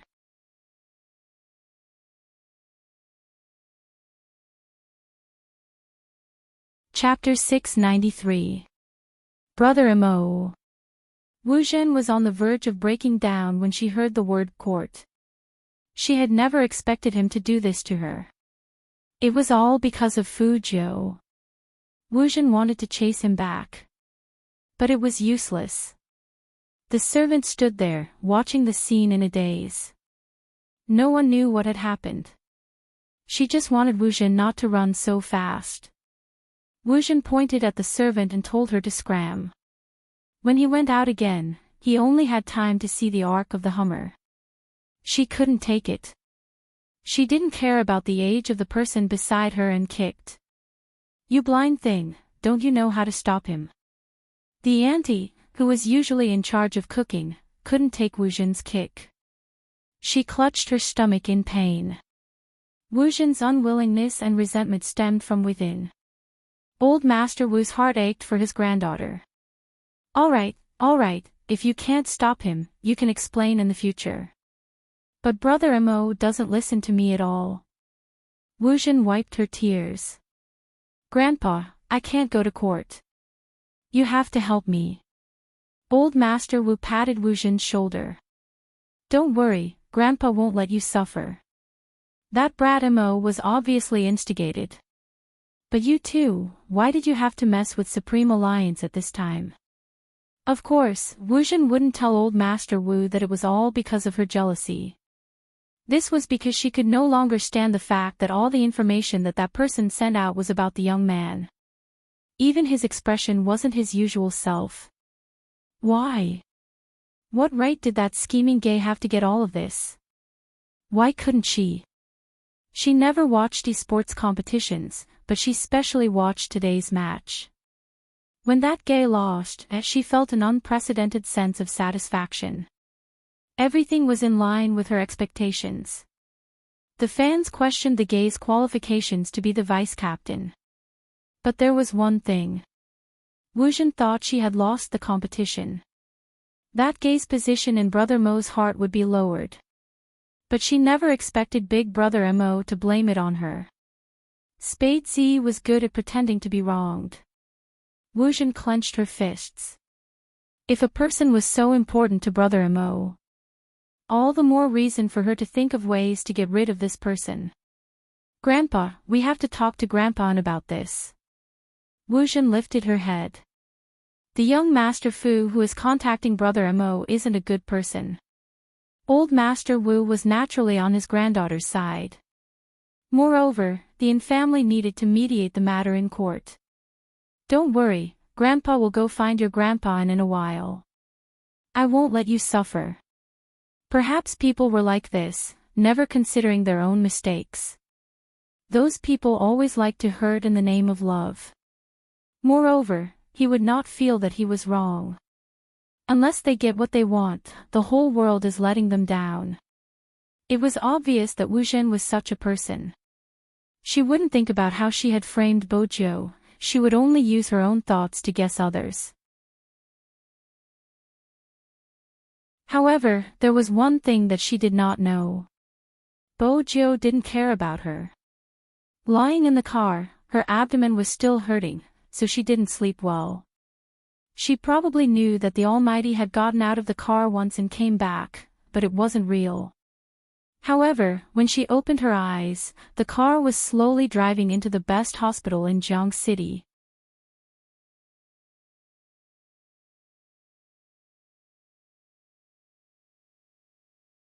Chapter 694. This doesn't seem to be my home. Bojo turned, her brows arched. Qin Mo's hand was still on the youngster's furry head, his cold aura unchanged. I'll send you home after the examination. There really isn't anything to examine. Bojo decided to be honest. Fine, I really don't have a stomach problem. I was caught all of a sudden and wasn't wearing enough clothes. Coupled with the fact that I was being interrogated, I'm a little nervous. Qin Mo glanced over, his voice slow. The person interrogating you is better than me. How is that possible? Bojo smiled faintly, her complexion starting to recover. Qin Mo glanced at the youngster. You weren't nervous when I was interrogating you, why are you nervous when someone else is interrogating you? Do you believe that? Bojo, trap. The Almighty was tricking her again. Be obedient. Qin Mo pinched the youngster's neck as though he was pinching a cat. Then he pushed the car door open. Princess didn't want to be involved in human discussions, especially when his master was disciplining someone. Bojo glanced at the nonchalant cat face. She sat in the car without moving. I'm fine. Are you forcing me to carry you down? Qin Mo arched a brow, looking suave. Bojo repeated, I'm really fine. Tell me, what illness could have healed so quickly? Qin Mo glanced at the youngster. Bojo smiled devilishly. Lovesickness. Ever since Brother Mo went to America, I've been having it every day. That's why I recovered the moment I saw you. Cough. Deputy Zhang's face flushed bright red.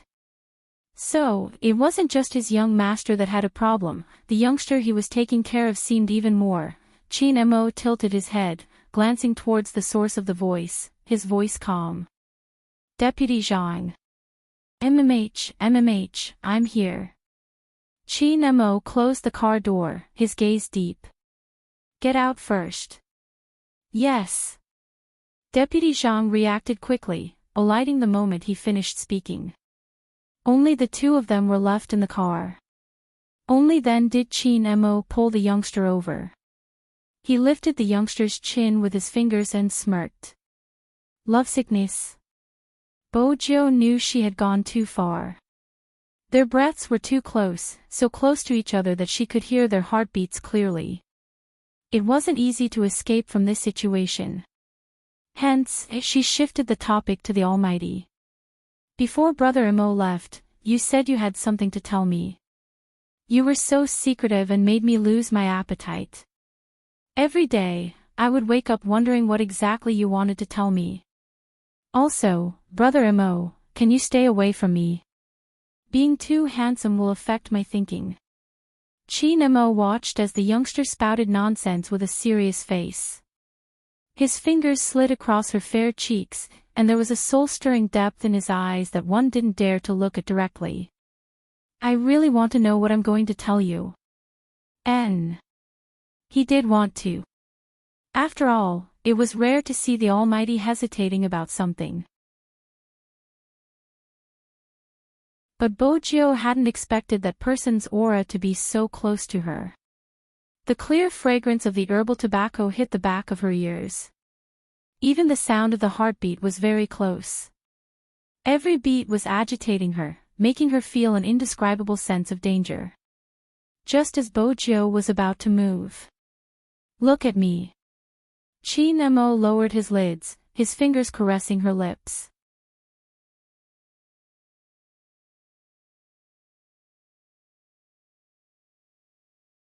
Chapter 695. Qin Mo took a deep look at the youngster. He didn't see any impact on that handsome face. His fingers tightened before relaxing. Sure, but there's one thing. What? Bojo was still thinking about her boyfriend. Qin Mo's lips were right beside her ears. If I find out you're avoiding me, things won't be as easy to talk about. Bojo. Almighty, there isn't much to talk about right now. Mainly, Brother Mo, let me digest the sudden confession. Mo replied faintly, it wasn't sudden. MH. Bojo wiped her lips again. Mo reached out to stop her, his tone nonchalant. I've been trying to turn you gay. Turn her gay. Bojo was suddenly reminded of a movie she had watched at the Almighty's house. There had indeed been calcium tablets. Had the Almighty been trying to turn her gay? From the looks of it, it didn't seem to be working. When Mo said this, he frowned. He was obviously serious. Bojo didn't know how to comment on this. The atmosphere in the car seemed to have frozen. Time seemed to have passed. Mo dialed Deputy Zhang's number. When Deputy Zhang entered, he sensed something different about the youngster. With a glance, he could see the bite marks on his lower lip. He had been bitten. Deputy Zhang's fingers froze. He must have been thinking too much. That wasn't possible. But the thought was quickly overwhelmed by his young master's next words. What's wrong with your mouth? It's only a kiss. Deputy Zhang. Bojo didn't reply. Mo lifted her chin, his fingertips caressing it. Where's the ointment I gave you? Home. Bojo was obedient. Actually, she wasn't obedient, she was a mess. Boyfriend. Mo arched a brow. Apply it when we get back. Oh. Boyfriend.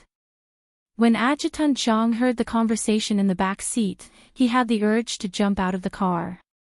They finally reached the Fu family's mansion. The quiet youngster. Just as they were about to alight, he pressed his young master against the car window. Deputy Zhang was confused. Mo chuckled.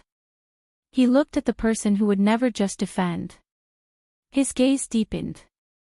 What do you want to say? There is indeed one thing. Bojo lifted her lips, her eyes dark. Brother Mo, I won't be down there, so it's better for you to consider carefully. She couldn't be the Almighty's boyfriend since they were of different genders. Oh, Mo replied, inching closer to the youngster. His left hand held onto her waist, and with a forceful push, he pressed against her inner thighs. Strands of hair fell down, his gaze dark and filled with aggression. I've thought about it carefully. If you don't behave, I can tie you up. What do you think? Because of the Almighty's action, Bojo froze. She realized that in certain aspects, she wasn't his match. The blazing temperature could be felt even through the uniform. This was completely different from the man's indifferent and ascetic aura. Even the Almighty looked at her as if he was looking at a sacrificial offering.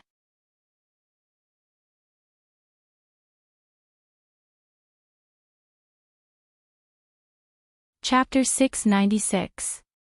Bojo shivered, widening the distance between them. That was when she realized what she had thought would be an aggressive move. But when her reflection was reflected in the rearview mirror, it felt completely different. Especially when the Almighty's hand was placed on her waist. It was as though she was throwing herself into his arms. Mo followed her gaze and caught the scene in the rearview mirror.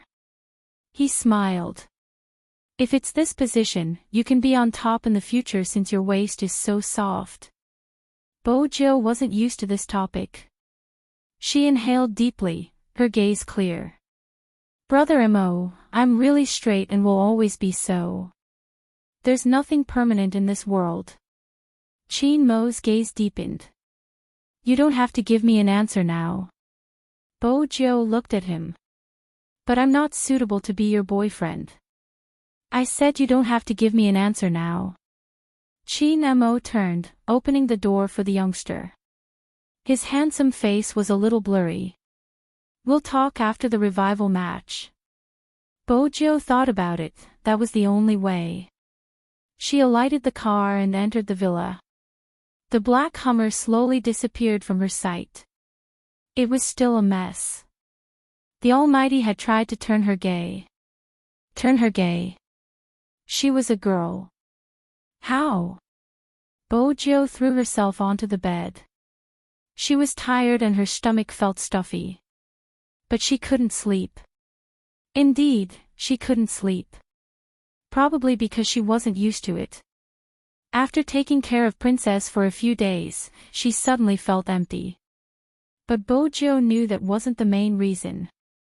The main reason was the breath that lingered in her mouth and the lingering heat on her long legs.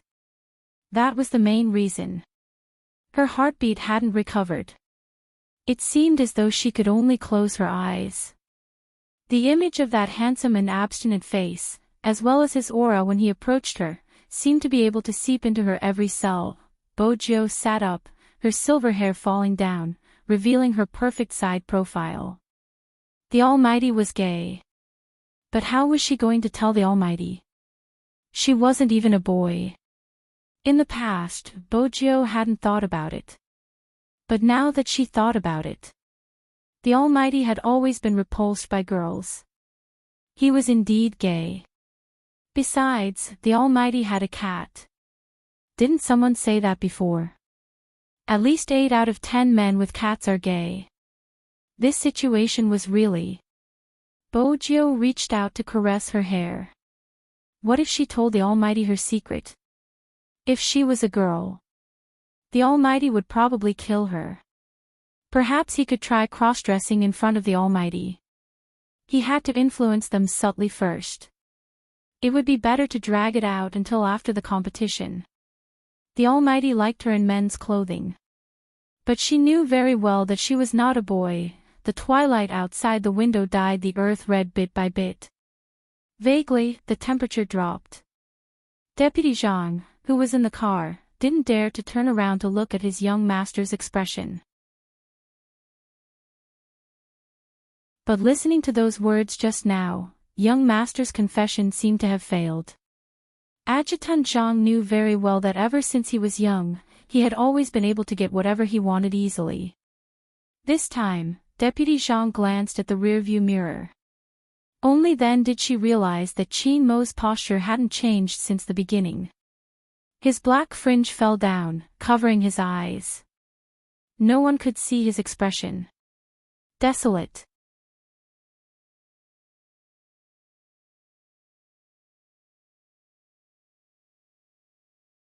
Chapter 697. Don't go home, go to Grandpa's. A deep voice came from the back of the car. Assistant Zhang snapped back to his senses and turned the car around. Supreme Alliance's failure would always bring about some side effects. He Honghua had been on a business trip, but after watching the video, her first reaction was to go home. Of course, when they were discussing a collaboration, they looked at the team with more potential.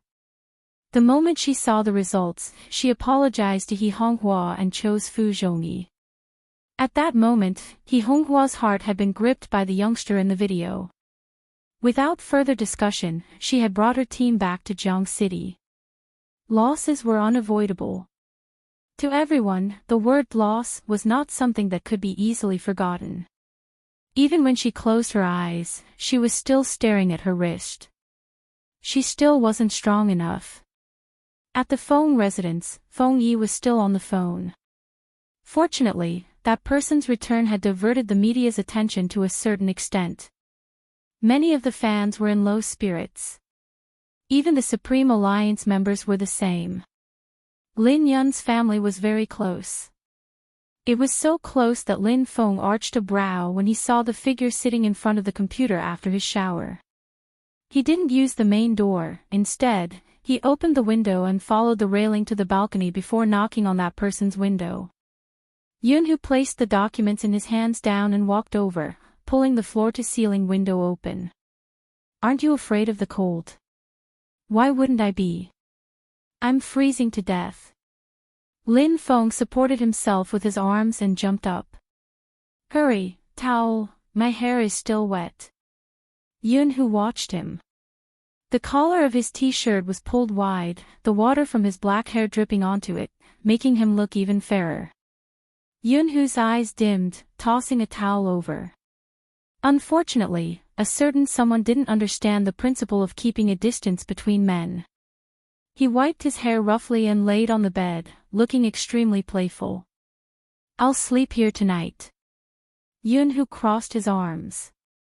I'll give you a minute, go back. Don't be so petty, Lin Feng muttered. We haven't slept together in a long time. Yoon-hoo arched a brow. Don't we sleep together in school? One above and one below, it doesn't count. Lin Feng sat up. He still looked handsome. I'm not dirty. Why are you complaining? Besides, I know you're in a bad mood today. I'm here to comfort you. Yoon-hoo looked at the person who had never cared about anything since he was young but would jump in front of him at the crucial moment. For some reason, his heart softened. In the courtyard, there was no lack of fighting. He still remembered that this guy once saw him surrounded by people. It didn't matter if he was the one who hit the other or the other. He threw his backpack on the ground and pounced on the other party. In the end, his face was covered in bruises. You're not allowed to bully Huzi. Scram. As long as he thought of that person's appearance at that time, Yoon-hoo couldn't help but laugh. You're really not leaving.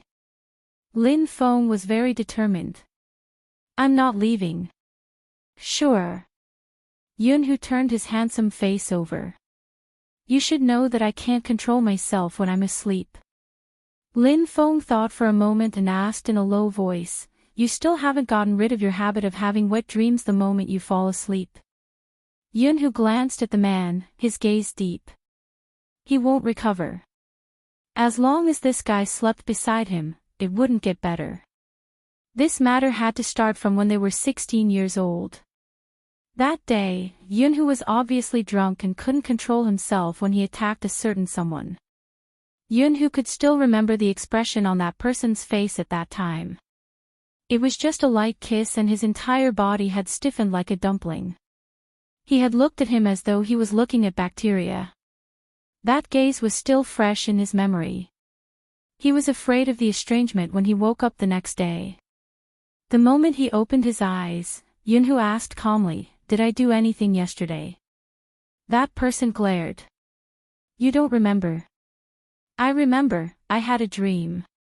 The calmer Yoon-hoo was, the tighter his grip became. He watched as that person heaved a sigh of relief. You scared me to death. It's fine, you just had a wet dream. I'll just treat it as a form of friendship. My first kiss is gone, f*ck, however, everything was an excuse. There wasn't any dream. He was just worried that he would be pushed away.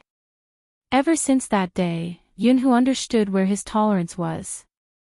Hence, when a certain someone hugged his pajamas and climbed over the wall to sleep with him, he immediately chased that fellow back home.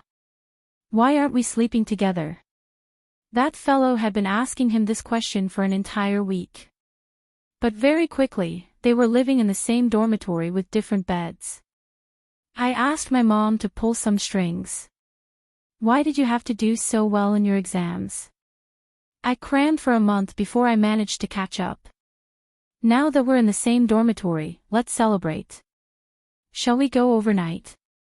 That day, a certain someone was in the internet cafe, leaning on his shoulder and sleeping soundly. At that time, they had opened the first version of Hero. Hence, he didn't want to lose. I'll say this first, you can have wet dreams but don't touch me. Lin Feng tilted his head. I'm ticklish. Yoon-hoo reached out to extinguish the light. This isn't easy to control. f*ck, think about it, I'm a man sleeping beside you, my thoughts would definitely be smaller. Lin Feng turned over. In an instant, the two handsome faces were extremely close to each other. Yoon-hoo's eyes were on him. Lin Feng felt inexplicably uncomfortable. I have experience in this area, it'll be fine if you don't always think about girls. You have experience. What experience? Yoon-hoo's voice suddenly turned cold. Who did you dream about? Lin Feng shook his head. Not yet, I haven't found a girlfriend. Why was he so fierce? Yunhu shut his eyes, his nose straight. Sleep, there shouldn't be any dreams today. Are you not in the mood after losing the competition? Lin Feng heaved a long sigh. Me too. If Little Spade wasn't around, Supreme Alliance would have lost even more miserably. He seems to be in a lot of pain. Why was he sent to the police station? If the media finds out, it would be another storm. Yunhu opened his eyes, dark and bright. With Captain around, this can be resolved. Don't forget, we still have the revival match. Of course I didn't forget. Lin Feng laughed. We will definitely revive successfully and continue to conquer the National League. Yunhu replied, closing his eyes again. Lin Feng glanced over, hugging his pajamas, no different from when he was young. The corners of his mouth were still curled up, and he didn't realize that the person next to him would kiss his handsome face after he fell asleep. How much gentleness was there in this world? How much was there to kick him when he was down? Ever since Shui Yaoyao entered the Jiang family, she hadn't heard the laughter in her ears. She and the Jiang family had always been incompatible. The Jiang family was in the entertainment industry and had more banquets than other wealthy families. Shui Yaoyao didn't know how her mother adapted. Just by sitting there. Shui Yaoyao felt a little tired. It was probably because she had lost the competition. That was why she was like this.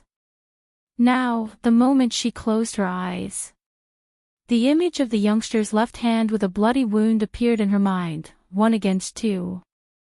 Those accusations. That person shouldn't have to bear it. If only she had been revived a little earlier.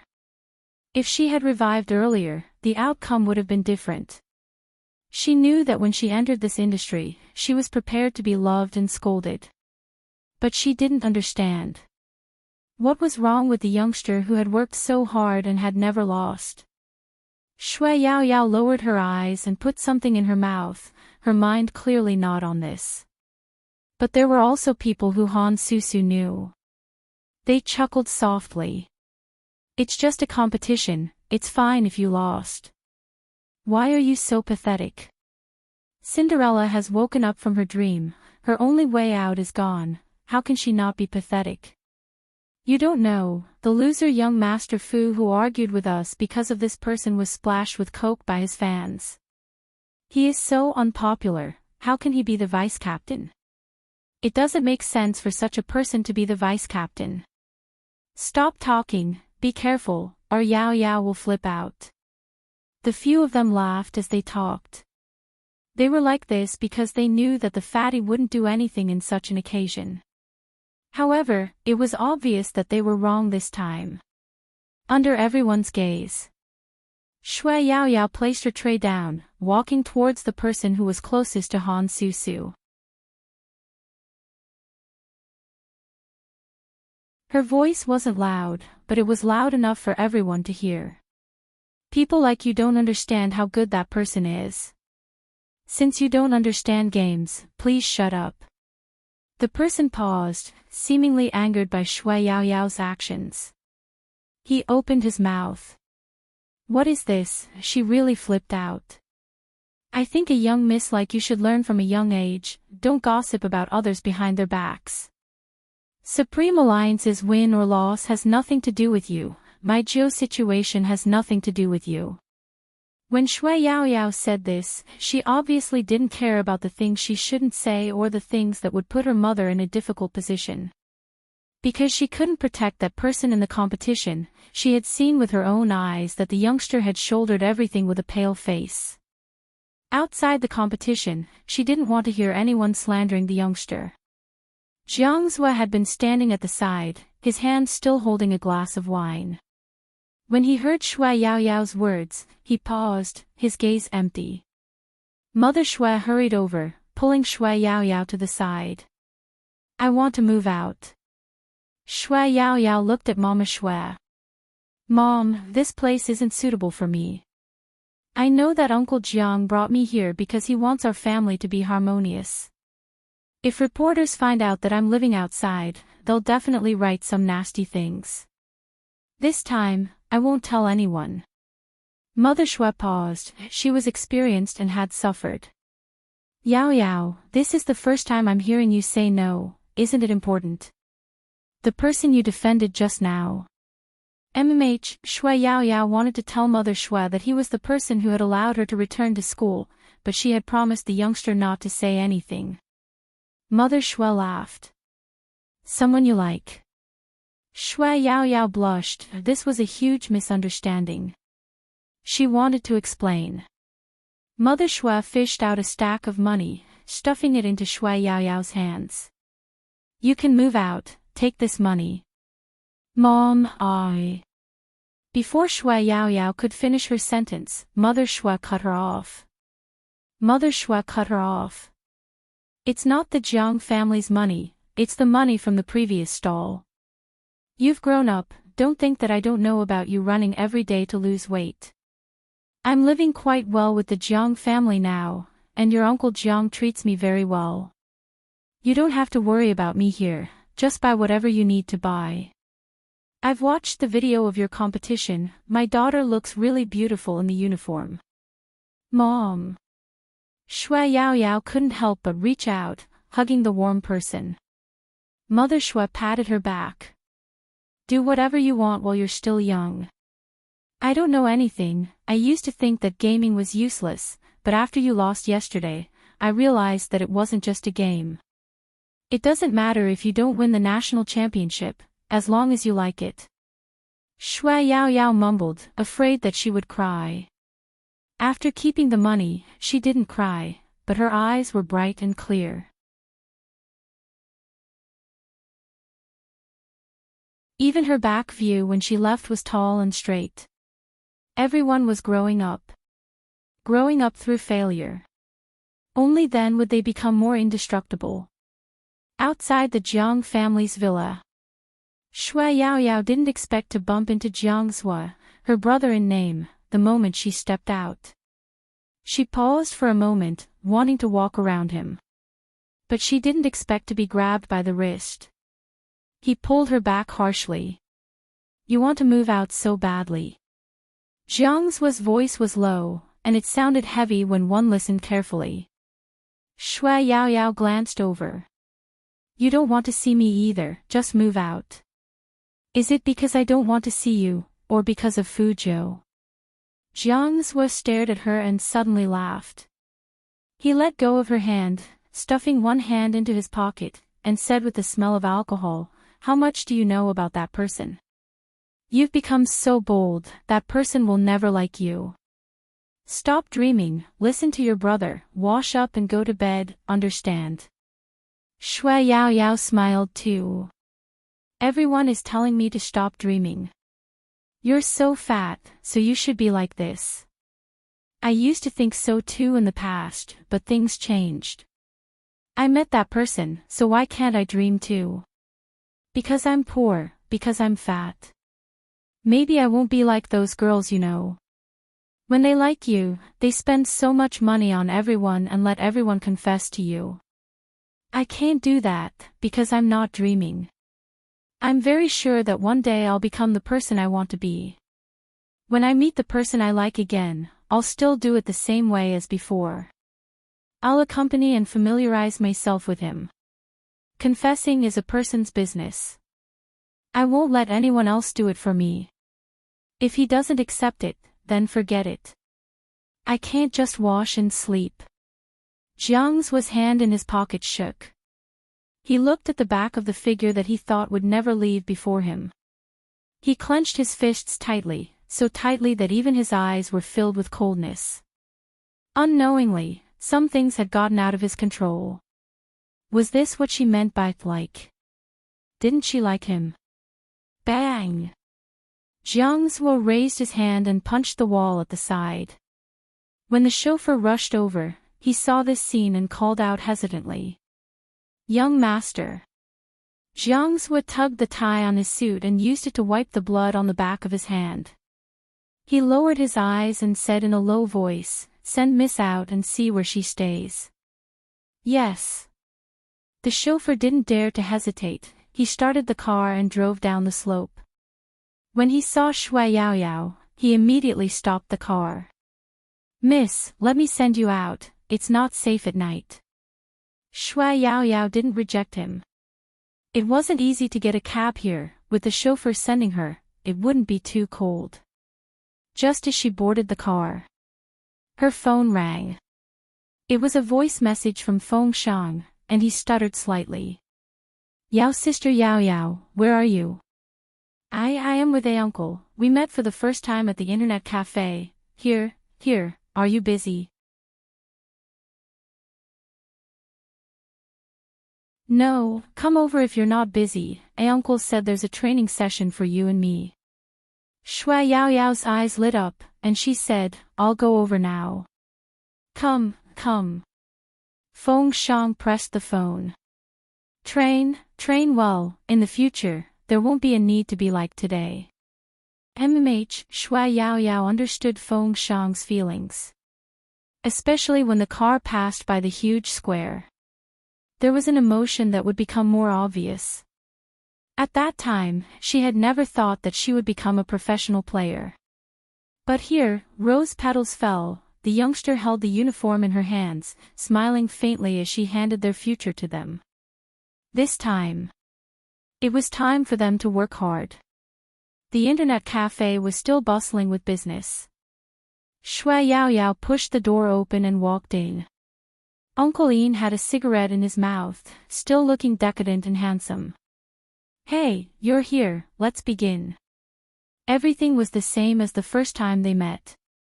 Everyone didn't change. Instead, they were even more certain of their future direction. The night deepened a few degrees. The villa in the south of the city. The lights were brightly lit. Old Master was undoubtedly happy. After all, he only had one grandson. He got someone to prepare a table full of dishes. When Qin Mo ate, he didn't act any different from usual. After the meal, the grandfather and grandson played chess. When the chess piece landed, Qin Mo opened his mouth. "Grandfather, I'm going to make a move on the Wu family." Old Master N's fingers paused. "Make a move on the Wu family?" "Yes." Qin Mo lifted his lids. He had always been respectful to the elderly.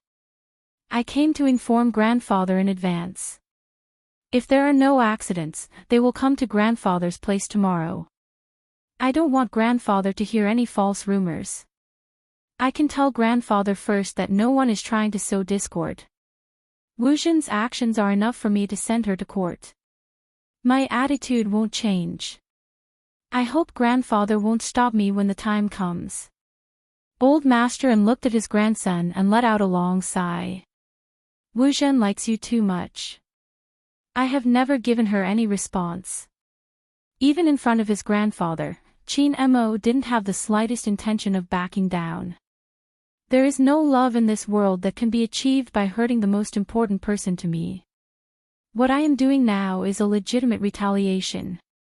Old Master knew he couldn't persuade him, so he didn't say anything else. After the age of 6, his grandson didn't follow him anymore. He knew some things had to be left to the younger generation to handle. Even if he personally liked Wu Zhen, he couldn't. But such a lifelong matter couldn't be forced. On the Wu family's side, he would think of another way.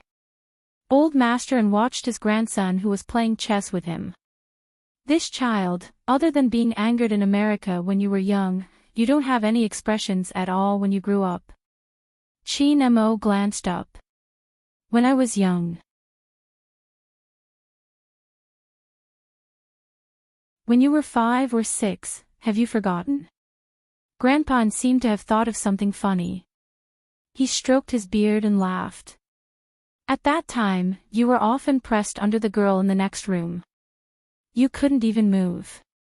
You even said that when you became a police officer, the first person you would arrest would be her."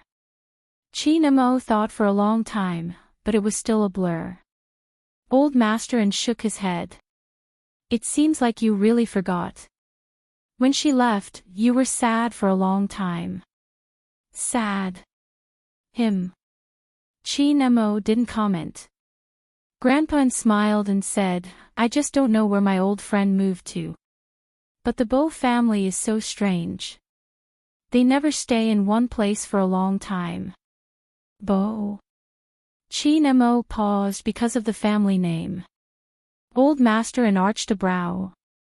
Why? Did you remember something? No. Chin Mo just remembered Zi's surname, which was Bo. If they didn't talk about the Wu family, there would be fewer conflicts. After leaving the villa, Chin Mo glanced at his phone. It was empty, there was nothing on it. The profile picture on his WeChat was also very quiet. Perhaps he should give the youngster some time. Because once he opened his mouth, if it was a rejection, he wasn't sure what he would do. Chin Mo thought about what the youngster had said today. Brother Mo, I'm straight, and I will be in the future. Wasn't he straight as well? But he would be crazy to fall in love with such a person. The next day, the sun shone down on her body, warming her. Bojo didn't go anywhere. Firstly, her relative hadn't left. Secondly, there wouldn't be any competitions for the next 7 days. She could rest and do some cover-up work. She knew that Wuzhen hadn't found anything. If there was any concrete information, the crime squad wouldn't have done it. He was trying to find a reason to lock her up in there. If there was a second time, it would be troublesome. Hence, she gave her partner a call. Be my defense lawyer in the future and I'll give you a piece of information regarding your ex-wife. Speak. Lawyer Bai wasn't a long-winded person, which was one of the reasons Bojo admired him. The information shows that you have a 5-year-old child.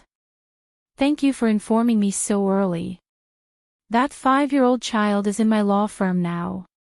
He asked me to stay away from his mother. The man tugged his tie, narrowing his eyes at the child in front of him. Bojo smiled. Congratulations, we'll talk another day. If she didn't hang up now, how long would she be waiting for? After she was done with all this, when she was free, that handsome and abstinent face appeared in her mind again. She shook her head, glancing at the mirror. The wound on her lips hadn't healed. Even though it was thin, she could feel it with a single lick. She wiped it with the back of her hand instinctively. The youth's entire body also leaned backwards.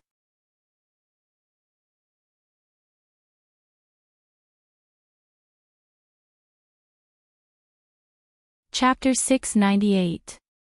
Afternoon. The In family villa.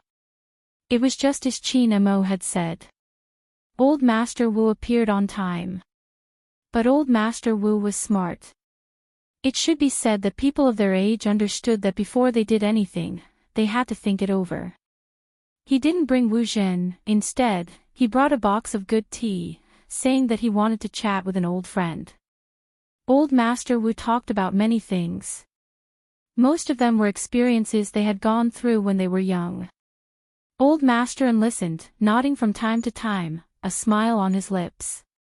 When the topic was about the same, Old Master Wu then said, once Zhen falls in love with someone, he will act rashly, to the point where he doesn't even have a chance to explain himself.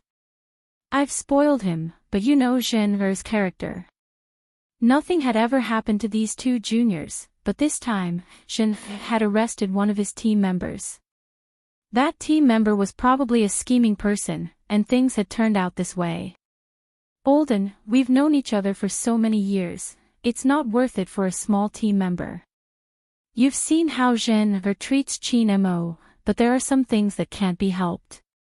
She chose to be a police officer because she wanted to be closer to Chin Mo, but who knew that things would turn out this way? Zhen doesn't have any ill intentions towards that member, she just brought him to ask some questions. If this makes Chin Mo unhappy, Zhen can apologize. Why do you have to take this to court? it hurts their relationship. After Old Master heard the entire story, he finally said, "Old Wu, let the younger generation handle their own matters. My grandson has always been indifferent since he was young, and I can't control his actions. Old friend, let me tell you something from the bottom of my heart. If Shen really did something wrong, please stop." Old Master wasn't muddle-headed, he had his own connections and judgment. Last night, after his grandson came, he contacted some of his old friends in Jiang City. Although he was a businessman, he wasn't involved in such matters. But he knew that the crime squad's most important case couldn't be handed over to a police station. Besides, after asking around, it was clear that the police station's director had received benefits from the Wu family. Therefore, it was clear at a glance what was going on. It wasn't without reason that his grandson would come at night. After all, his grandson had always been protective of the esports team. He definitely couldn't tolerate someone finding trouble with his team members. They even locked him up. Grandpa had specially watched the match this morning. He was injured, but he was still able to hold on until that point. He probably saw the shadow of his grandson in the young man. Therefore, Grandpa did not intend to intervene in this matter. As an old friend, I just wanted to give you a reminder. Old Master Wu did not expect to hear such an answer. It was impossible not to be surprised. However, he quickly calmed down and didn't reveal anything. His expression was different when he went out of Anne's villa. Wu Zhen was still waiting in the car. When she saw Old Master Wu, she sat up straight. "Grandpa, how is it? What did Grandpa say?" Old Master Wu glanced at his granddaughter, lowering his voice. "The problem lies with Qin Mo, Olden can't make the decision. But Chen Er, listen to me, you have to stop. You're tuning into the LoveLore Library YouTube channel. We're so grateful for your support and don't forget to subscribe to join us on this incredible journey through captivating stories. Your generosity through donations truly makes a world of difference, as it's the primary source of revenue that allows me to expand and enhance this channel for you. Thank you from the bottom of my heart for being a part of this adventure.